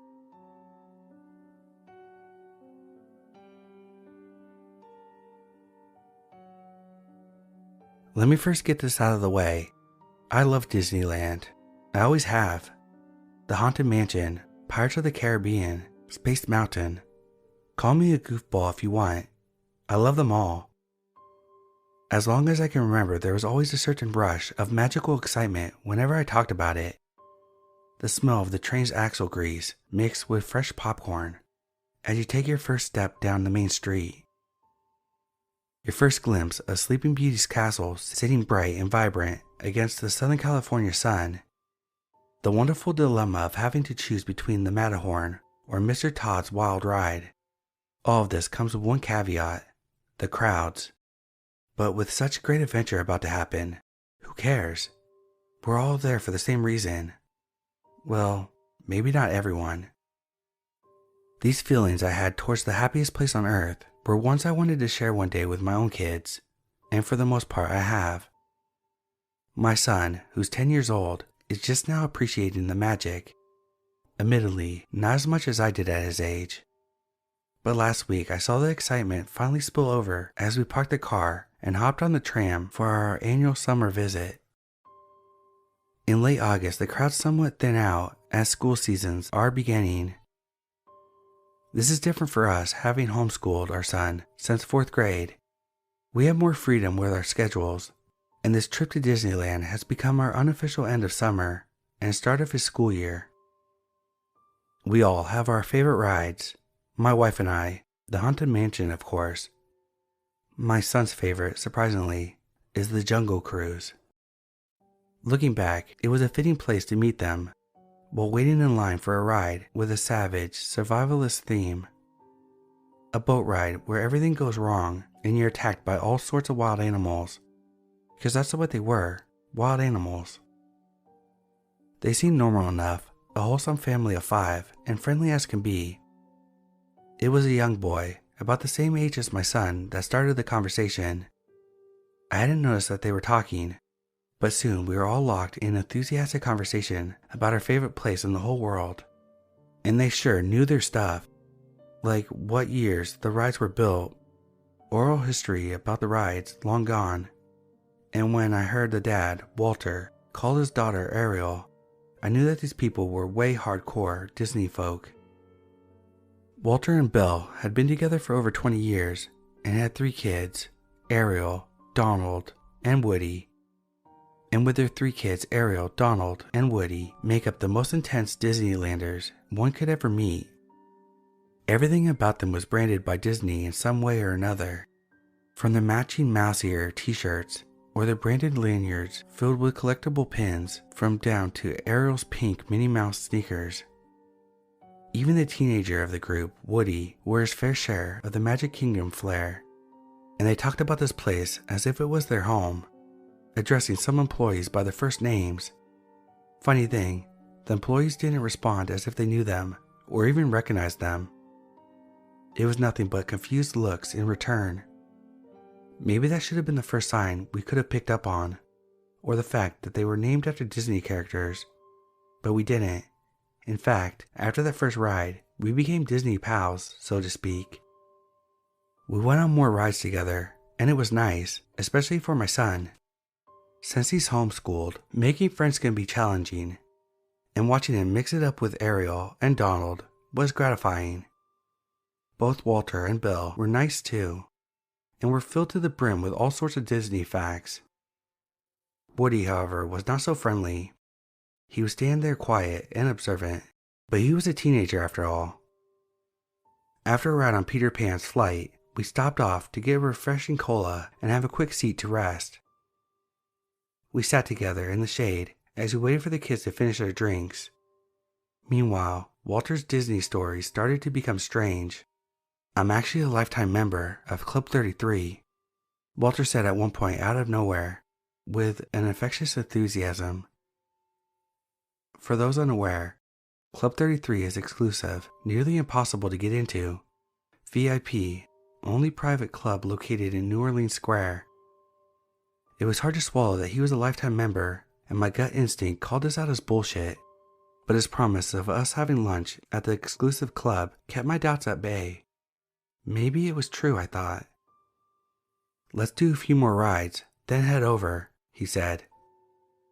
I politely tried to steer in the direction of breaking away, but he insisted we join them. I could see that look in my wife's eyes, the one telling me to man up and cut the cord. But hey, Club 33 is a once-in-a-lifetime opportunity. As we all got up to leave, I noticed Walter take my son's empty soda cup from him. He proceeded to dump the leftovers into the trash can, then take the mouse ear lid and straw combo. He handed it over to Belle, who placed it in her fanny pack. Walter looked at me and smiled, his bright white row of teeth. "Everything is a souvenir," he said. We should have left them right there and then, but we didn't. Instead, the kids began deciding which ride to go on next. And being the pacifists my wife and I are, we just went along with it. My son broke out his park map to give it a look. Somewhere in the process, he gave himself a nice, deep paper cut across his thumb. I didn't even notice it until we were waiting in line at the Haunted Mansion, when I heard Ariel explain to my son that he should suck on the cut to stop it from bleeding. I gave him a napkin to use instead. She kept insisting that he suck on the cut. I found her persistence about it unnerving, but later, within the darkness of the sketchy elevator, when I saw Ariel and my son's thumb in her mouth, that unnerving turned into horror. I was frozen in shock at what I was seeing, and so was my son. She was sucking the blood from his cut. My fatherly instincts grabbed his hand and pulled it away from this little shit's mouth. She looked at us, both as innocent as a porcelain doll, stoic and calm. I looked around to see if my wife had noticed, but Walter was talking her ear off. In fact, everyone's ear. This ride was the last one Mr. Disney worked on himself before he died. He boasted to the annoyance of everyone in line. I tried to corral my family so we could ride together, but in the nonstop conveyor belt commotion, I saw my wife ride away with Belle, and I was stuck with Walter. I made sure that my son squeezed in with me. Ariel and Donald rode together. Woody rode alone. For the duration of my favorite ride, Walter proceeded to explain away details from every scene we passed through. The hydraulics and the animatronics, the techniques used to create the holograms. I learned more than I needed, or ever wanted. Sitting there while he systematically ruined my most favorite and cherished dark ride. But even more disturbing to me was the little bloodsucker in the car behind us, and my wife sitting next to God knows what to our front. We were all trapped. All I wanted to do was get the hell out of this thing and get away from them. As the ride finally came to the end, the narrator's warning, "Beware of hitchhiking ghosts," suddenly took over a whole new meaning. I rushed us off and asked an employee I saw where I could find a first aid station. Who knows what kind of disease these people could be carrying? And that girl was sucking on my son's fresh cut. Walter tried to steer us towards Club 33. I took my family's hands once we were untangled amongst the crowd and changed course to Main Street. "Keep walking. Don't look back." My wife understood what I was doing and went along. We walked briskly, navigating the scores of people for what seemed like forever, hoping those weirdos were not behind us. Once we got to the main street, I finally glanced back and saw nothing. We lost them. I nervously dumped gobs of first aid ointment on my son's thumb, explaining to my wife what I saw. "You're not going to believe what I saw either," she replied, as I wrapped a Disney-themed band-aid around my son's greasy thumb. But there was no time to discuss. We needed to make a decision. We ultimately decided that instead of leaving the park altogether, to head over to the sister property, California Adventure. We did pay for the Park Hopper Pass, and those damn things aren't cheap. Why let some freaks ruin our last day of summer? Fuck them.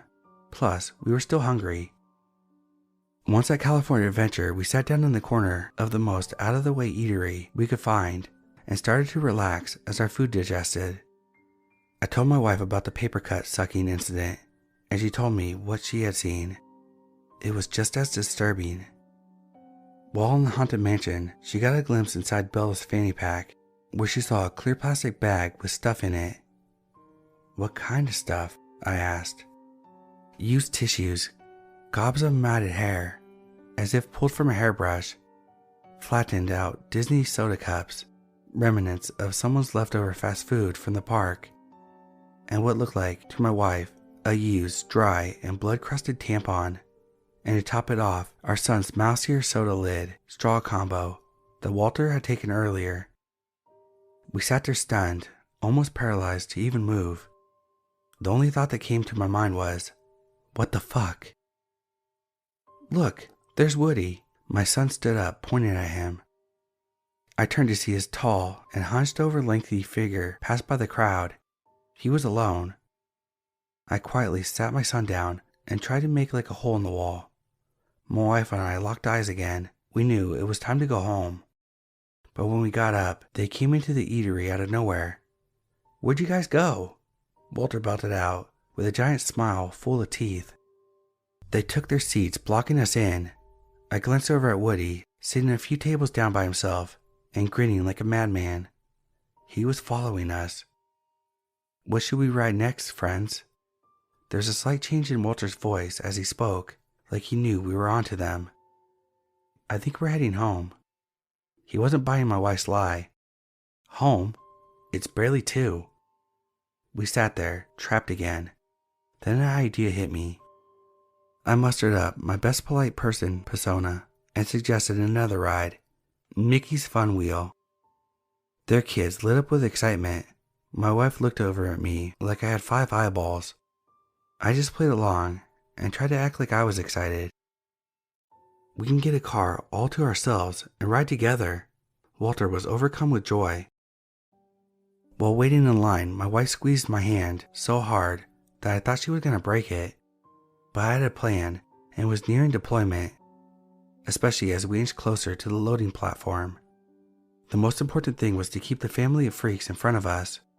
Every time my son mingled too close to the front, I pulled him back as inconspicuous as possible, keeping us together.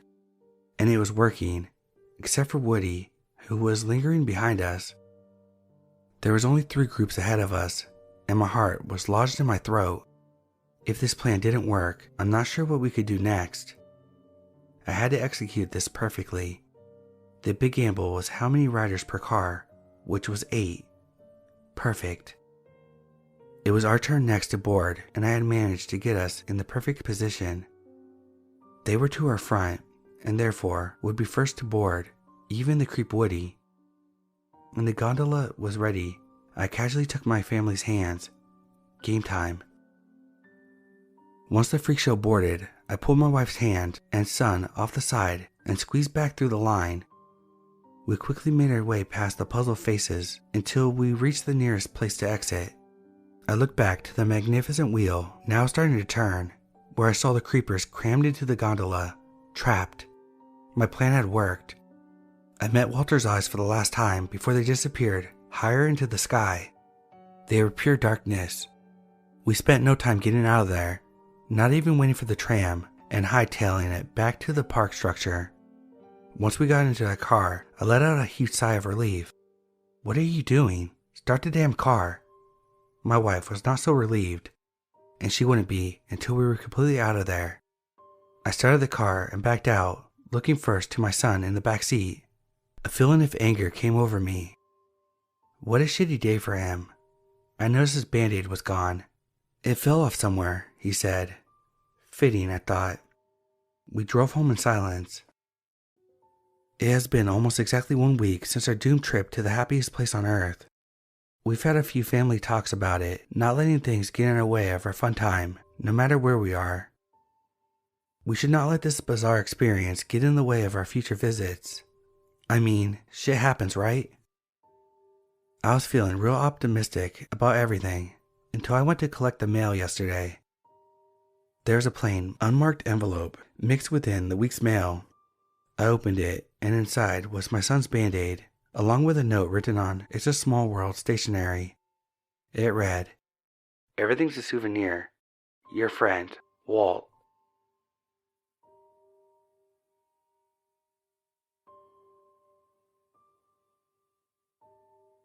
About 2 months ago, I got a job for the Disney store in one of their warehouses. So far it's been alright. My team mainly operates the postal deliveries, putting all the stuff you ordered into boxes before handing them over to the courier. My department has a particular tradition. See, there's a joke that our manager is so incompetent that instead we report to these stuffed toys that we keep in the break room, which comprise of the 3 caballeros, Donald, Jose, and Panchetto. Each of them are about 20 inches tall, and they have their own cardboard desks and everything. We talk to them like they're real people. We get them involved in the annual Christmas party. We also get comment cards and reports from them as well. Donald was the one to point out any infractions I've committed. I've got quite a few from Panchetto that were entirely in Spanish, and one from Jose asking me to play Simba music in the break room as well.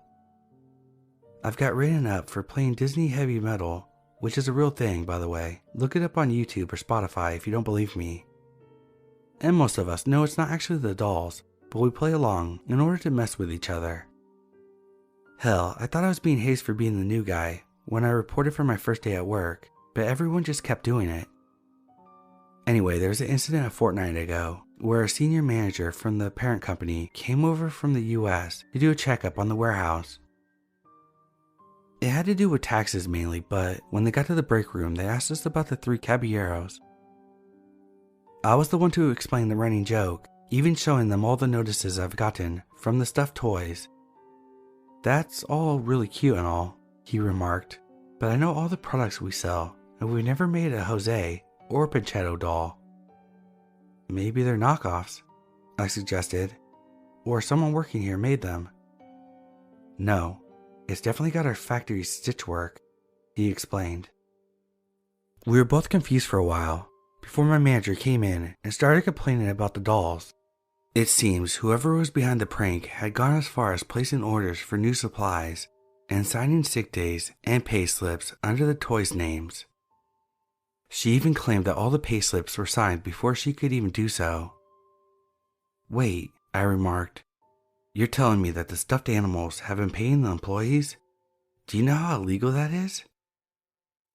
I haven't been able to figure this out, and I demand to know who's doing this, she complained. And I have no idea how many times I've thrown these damn toys in the trash. With that, she kicked at the dolls' offices and sent Donald flying at the wall. She quickly made demands that the senior manager help her find out who's been stealing from them, since no one respects her. She quickly demanded to have him in her office to start working on how to start an investigation. But before he followed, the senior manager turned to me with worry. Is it just me? He asked, or did you hear Donald screaming? The manager made sure that the break room was locked down completely for an hour. No one could get in or out as the 2 managers started talking. But when the break room was unlocked, the 3 caballeros' office space was back to normal with some dented cardboard. But I wasn't the only one to think that. Whenever the manager came through, they were glaring at her. Their expressions changed. I swear it. Well, before leaving for home, I go to the dolls and say, she doesn't know you're alive. She thinks someone's driving her crazy. Kind of like the ending of Toy Story meets that movie where some girl's husband makes her think she's insane. This morning, the 3 caballeros were nowhere to be seen. The American told us what had happened at the emergency meeting when we came in. He took one look at the expense books, asked around, and found out that the manager was claiming payment for employees that simply didn't exist, and he had her arrested. Well, I say arrested, but actually, she was sanctioned, put into a mental hospital for her own well-being after a nervous breakdown. Everyone assumed that someone found out and was trying to mess with her, but why not just report her to the police? When we broke for lunch, the 3 caballeros were back at their desks. We all suggested that maybe they were messing about with her like the Exorcist and all that. Anyway, I was last to go back on the line, and when I did, on a hunch I asked, what did you do to her? It's simple, Panchetto said as he turned to me. We talked to her.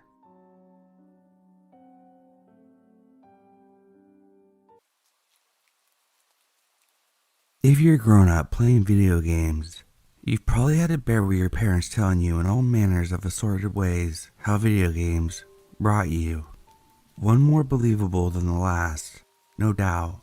If not, then believe me when I say that the envy of all those who had to deal with that fall upon you. You'd be crushed into a paper-thin pancake, along with the rest of the planet. Gaming is really everywhere now, and despite the wide range of opinions of others, I have to say it's an art form that I truly respect. I was a gamer. I'm sure you know what I'm talking about. 2 unreasonably large monitors, idolizing Ninja, a desk setup that would give anyone with epilepsy an instant seizure, a pair of headphones that looked like they were meant to protect my ears from the sound of large-scale kiloton explosions, wasting an entire weekend editing my dumbass Fortnite gameplay like it was a would-be Hollywood masterpiece, when in reality, getting people to watch it would be hard enough when it was free, let alone if you charged them. I also like playing classic games on the side on my dad's old NES and SNES, which in my mind balanced me out by negating the effects of modern media, and this somehow made me a more well-rounded individual, but which in all likelihood didn't do shit. But I digress. You, the listener, might be wondering by now why I refer to my gaming self in the past tense. Well, that's because what I mentioned above is in the past. I am 18 years old as of writing this. I haven't gamed in almost 3 years. So, what do you think happened? Did I get addicted and shipped off by my parents to an institution to get cleansed? No. Before you jump the gun, I have to stop you right now and just say that no, I did not get scared straight, as some parents like to say. I mean, at least not in that traditional sense. The event in question happened around April 2020. Lockdown.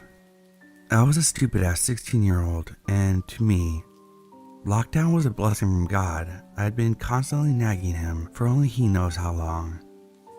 I had limited free time to game to my heart's content, and I resolved that I would make my gaming channel with a grand total of 5 subscribers, all of whom I knew in real life, take off and join the ranks of Ninja, Markiplier, make millions, quit school, and prove to my dumb parents, who I love very much now, how profitable gaming was, and how I wasn't just rotting my brain this whole time. See, I wasn't exaggerating when I said I was a stupid ass 16-year-old. So instead of doing my fucking homework, all of my time was spent screen recording the worst gameplay at Fortnite and PUBG imaginable, while my crackling voice commented and screamed every once in a while, editing random and sudden zoomed in clips, making unfunny jokes and, Christ, you get the picture. Anyhow, despite the 2 months of effort, I had made a grand total of $1 from all my videos combined, and gained only 1 subscriber, who I also knew in real life. Needless to say, I was disheartened. Was this the moment I stopped being a gamer? Was what scared me straight the cruel dream-destroying reality of this world? Nope. I wasn't ready to give up. I still blindly believed in my dream. School had just ended and I decided that my summer that year would be spent giving gaming my all, again. After all, I had to justify all the F's I had somehow gotten. Anyway, I remember laying on my bed one random day and thinking hard, quite the challenge for little 16-year-old me. I knew I had to get subscribers. I knew that to get subscribers, I needed to do something niche, something that no one else was really doing, if at all. Something unique that was sure to gain a following, and that no one else could copy. As I laid in bed, it suddenly hit me. I should play games that no one else is playing. But by that, I don't mean games that aren't popular. I mean games that no one else had access to. It was around that evening when I logged into the dark web, through Tor. Now, before I continue, I must explain something about the dark web. 99% of what you heard about it, on whatever creepy ass animated story or fake creepypasta you listen to, is false. I hope you're not surprised. They're false because they portray the dark web as a minefield that will pretty much fuck you up immediately, a place full of drugs and hitmen, and fucked up individuals. While you can find those things on there, You just don't stumble onto them as a first timer like all these stories talk about. They're right about the list of .onion links. They randomly click the link and found themselves in a digital hell of some kind. The dark web, if I had to compare it to something, is a lot like 4chan. Just an endless collection of message boards. It's actually pretty boring, because you can't just access the hard drugs and Hitman and the snuff videos right off the bat. It's like being admitted into a secret society. The ones who are in scope you out after you show an interest on the message board and determine whether or not they should let you in. Then they basically hack into your private life for 2 reasons. 1. To make sure you're someone that can be trusted. 2. To use it as leverage in case you decide to snitch. Besides that, it's just weirdos talking on forums about whatever bullshit's going on in their mind, or you're just ordering some weed. Basic stuff really. Well, I'm no script kiddie, so needless to say, I knew my way pretty well around these parts. I used a non-window operating system, disabled all my scripts and Flash, booted up Tails, had a custom VPN I had someone whip up for me, the whole 100 yards. On this day in question, a hot summer day, I logged into a chat room and posted a query asking about interesting games I could play. Shit that I couldn't find on Steam or on the surface web. The conversation went something like this. Yo, I'm looking for some interesting video games to play. Shit you can only find here, in this part of the internet. It wasn't long before I received a message back from some dude with the handle, John. What do you mean? I've got a fucking game addiction, and stuff on stream no longer floats my boat. I want to know if I can find any good stuff here. Ah, interesting. I can tell that you're an amateur, minus script kiddie. As you know, games are an expression of humanity, as is this corner of the internet. People want to express themselves, but sometimes those expressions are not appreciated on the surface web, so they post their artwork here, where like-minded individuals dwell. Games are no exception. I can send you a link if you want. What, you gonna show me some sad Satan shit? I already know about that, bro. Stupid ass fucking game. And I don't want my precious PC to get any fucking viruses from something a damn fucking plebe made. No. This is the real deal. The community suffered quite a reputation blow from that leak of the game. A real piece of shit made by a real piece of shit who had no feel for art. Luckily, its developers have been working hard to cleanse the palates of us from that shitfest. Are you still interested? Of course. And just like that, he sent me a link and logged off. Christ, this link was something I had never seen before. It was a .onion link, but everything before that was just a jumbled mess of letters, words, numbers, digits, random punctuation marks, and a few weird-ass lines that made text distorted. It wasn't much of a link, as it was a paragraph of the strangest collections of text imaginable. I'm sure everyone listening to this knows where this is fucking going. With absolutely no fucking hesitation, and I'm talking very literal, no exaggeration manner, I clicked on the link, and just like that, I unwittingly stepped into hell. Just like so many unfortunate protagonists of all this fake dark web stories. The website took 3 solid Mississippi seconds to load, and did so just as I was about to opt out. Just thinking about it gives me the impression that the damn thing knew I was about to leave and didn't want me to. The screen immediately went black, and just when regret was about to hit me, a text box came up. Welcome, dear player, to our humble website.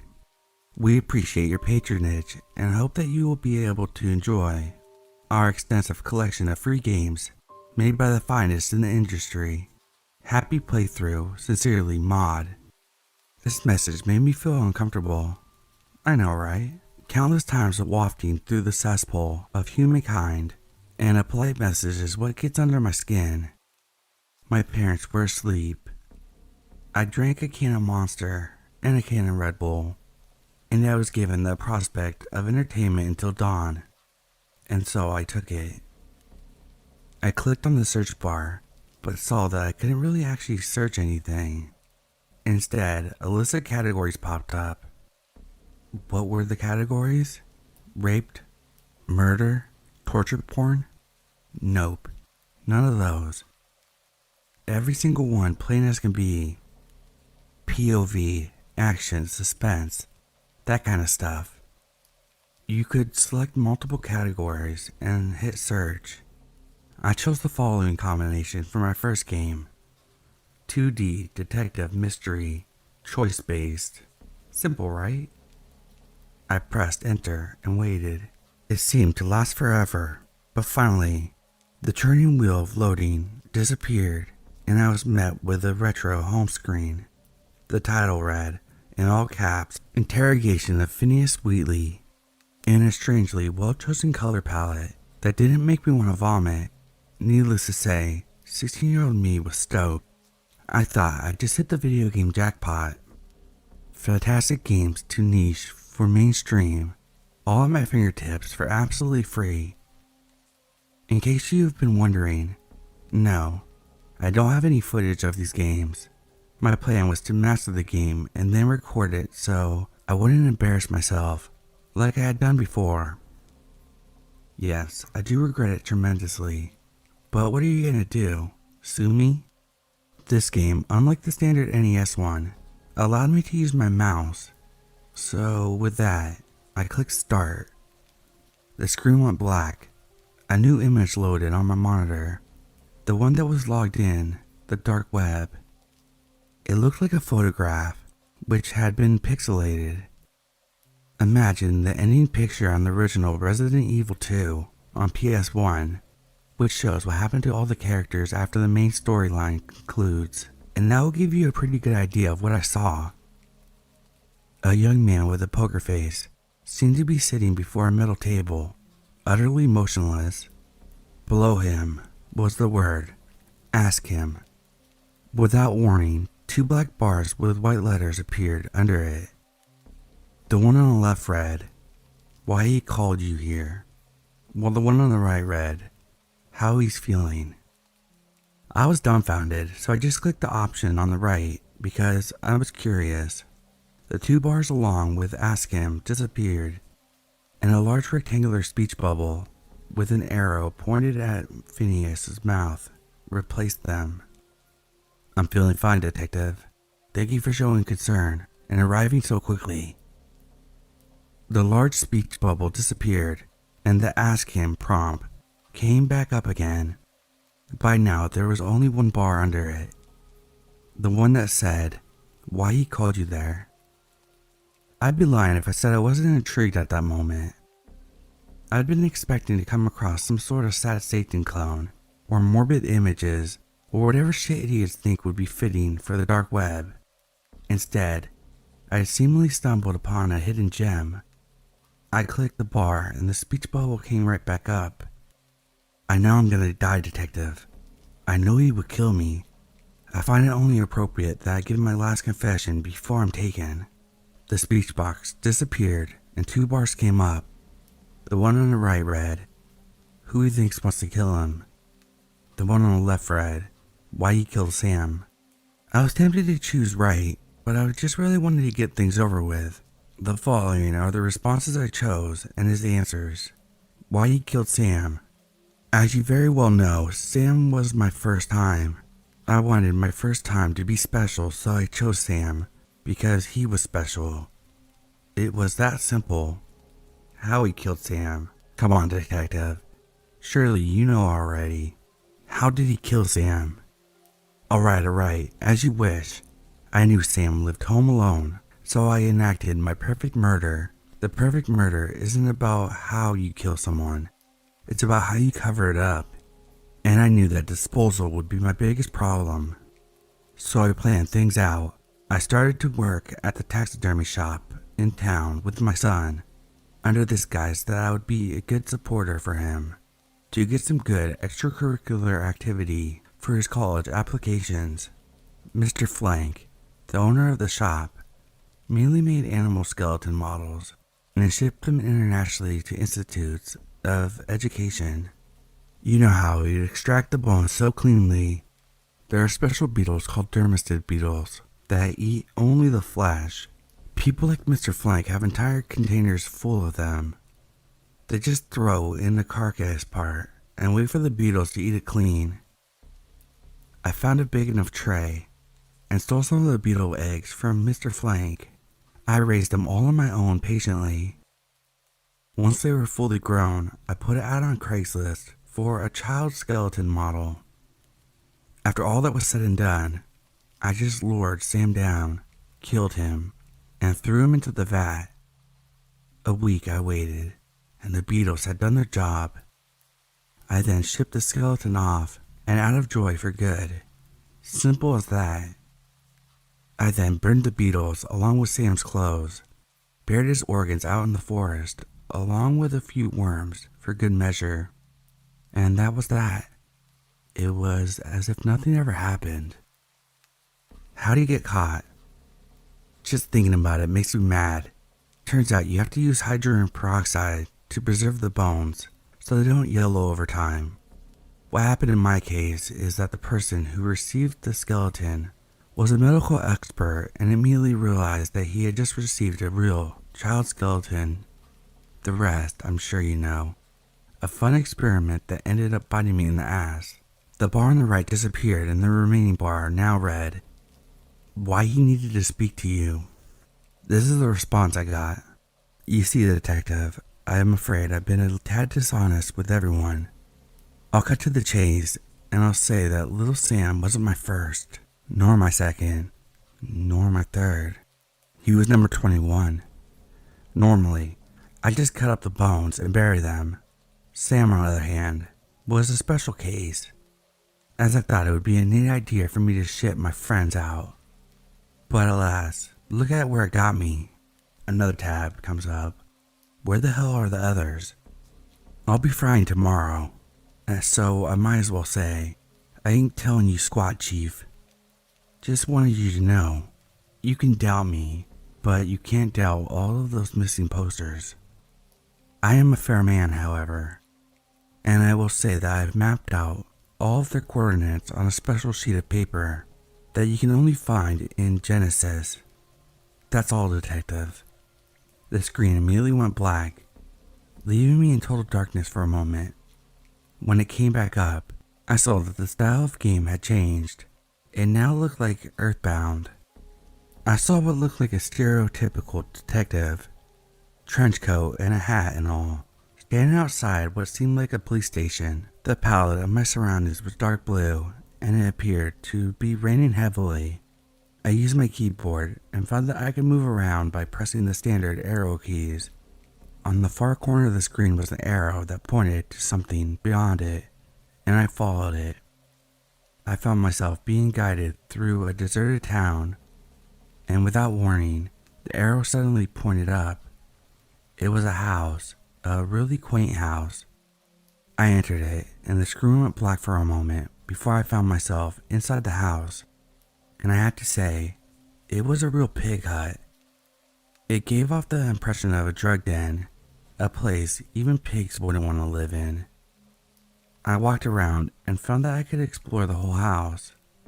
The arrow was gone at this point, so I have no clue where I'm supposed to go next.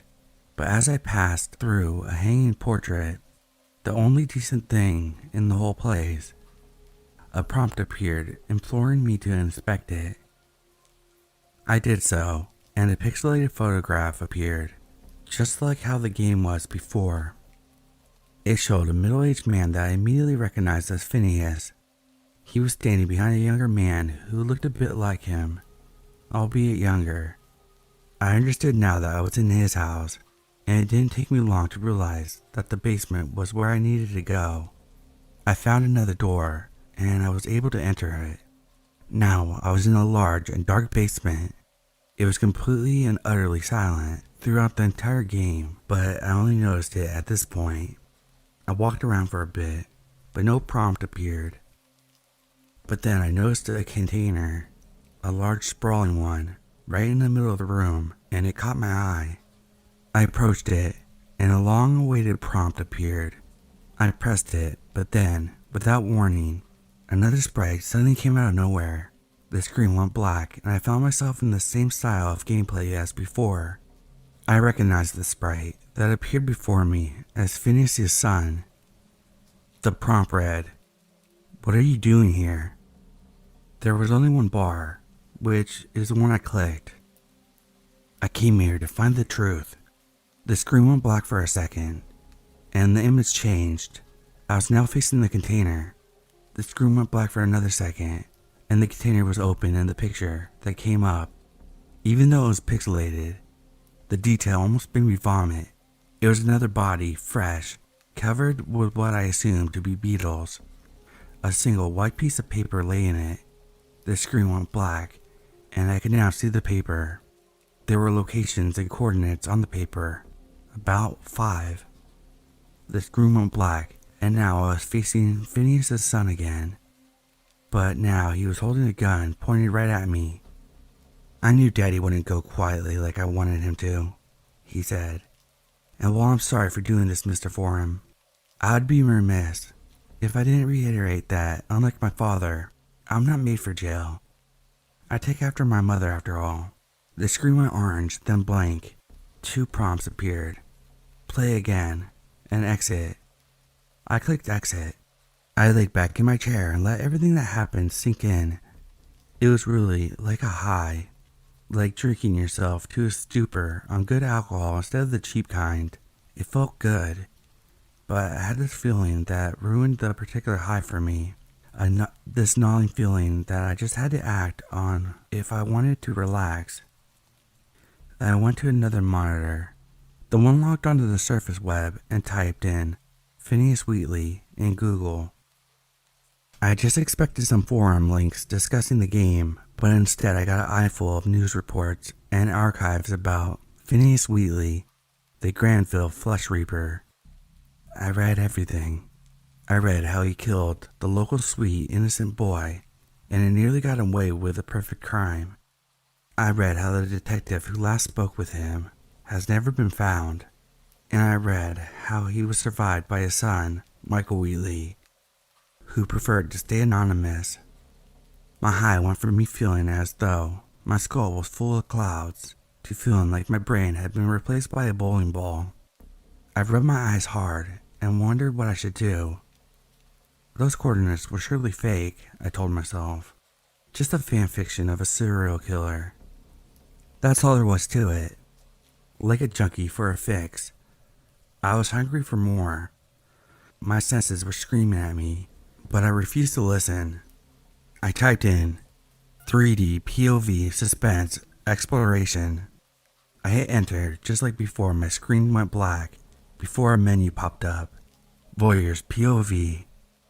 The only other thing was the start button, which I also clicked with no hesitation. The screen went dark, and the loading wheel appeared with the words, "Searching for a server," below it. I waited, honestly oblivious to what I was about to be thrown into. The spinning loading wheel disappeared, and a view appeared on my monitor. It was a first-person perspective of a backyard at night. At the bottom of the screen, there was a piece of text which read, "Quebec, Canada." I'm ashamed to admit it, but I really did feel intrigued, especially how realistic the graphics looked to me. Not just for a free game on the internet, but for a video game in general. I tried moving around the mouse and keyboard keys, but nothing worked. It was only then when I noticed the bar at the bottom of the screen, a text bar. In that text bar, I, without much thought, typed in, "Go to shed." To my surprise, the camera turned and started moving towards the shed in the far corner of the yard. I typed, "Open shed," and a gloved hand appeared on the screen and opened it. Enter shed. Take dagger. Exit shed. It felt exhilarating, much better than Until Dawn, a true update from the old text adventure games. The character was doing everything I told him. Enter house. Go upstairs. The camera followed all of my commands. I was in the bedroom now, A girl about my age, the one I'd seen in the family pictures on my way up the stairs, laying before me. She seemed so real on my screen that I had to blink. A prompt came up at that very moment as I sat in my dark room. End it. Right now, all I can do is swear on my honor, my life, and the lives of my entire family that I thought it was a prompt that meant to end the game. That and that only is why I typed yes. The power plug on my monitor was pulled out not a moment after I witnessed the gloved hand plunge the knife deep into the chest of the girl. The last thing I saw on that damn thing were her eyes fluttering open in an instant, like a dam that held back the contagious fear that no one, certainly not her, should ever feel. On the floor I collapsed, and on the floor I cried, and on the floor I slept. The last thought that went through my head before I lost consciousness was, it's just a game. But my nightmare certainly didn't want me to believe that. I awoke in the morning about 4 hours later, and I barely had enough strength to stand up. Seeing my monitors made tears come to my eyes again, and I still didn't know why. I tried to calm down, and thought I knew a perfect way to do so. I turned on the monitor and hopped on Google again. My previous search related to Phineas Wheatley, inflicting a whole other wave of disgust back. I just searched Quebec, Canada, and went to news. And what do you think I found was the top story? A news article featured the house I had seen that night in the game. Only now, it was covered by police tape, and one of the family photographs I had seen inside the house while climbing along the staircase glared at me behind my screen. The girl, smiling brightly in the photograph, had been killed, survived by the others in the pictures. I know I'm next if I report this. I know they know everything they need to know about me. All I can do now before I turn in the evidence is to be a son that my parents can be proud of, so that when I'm taken, I can at least leave knowing that their time raising me had not been a waste. To you, you know who you are reading this. It has already been done. There's nothing you can do. Your operation will receive a blow, much like Playpen. I'm ready for you. Just please don't go after my loved ones. They have nothing to do with this. If you can promise me that, I'll go quietly. Mom, Dad, I'm sorry. Love, James.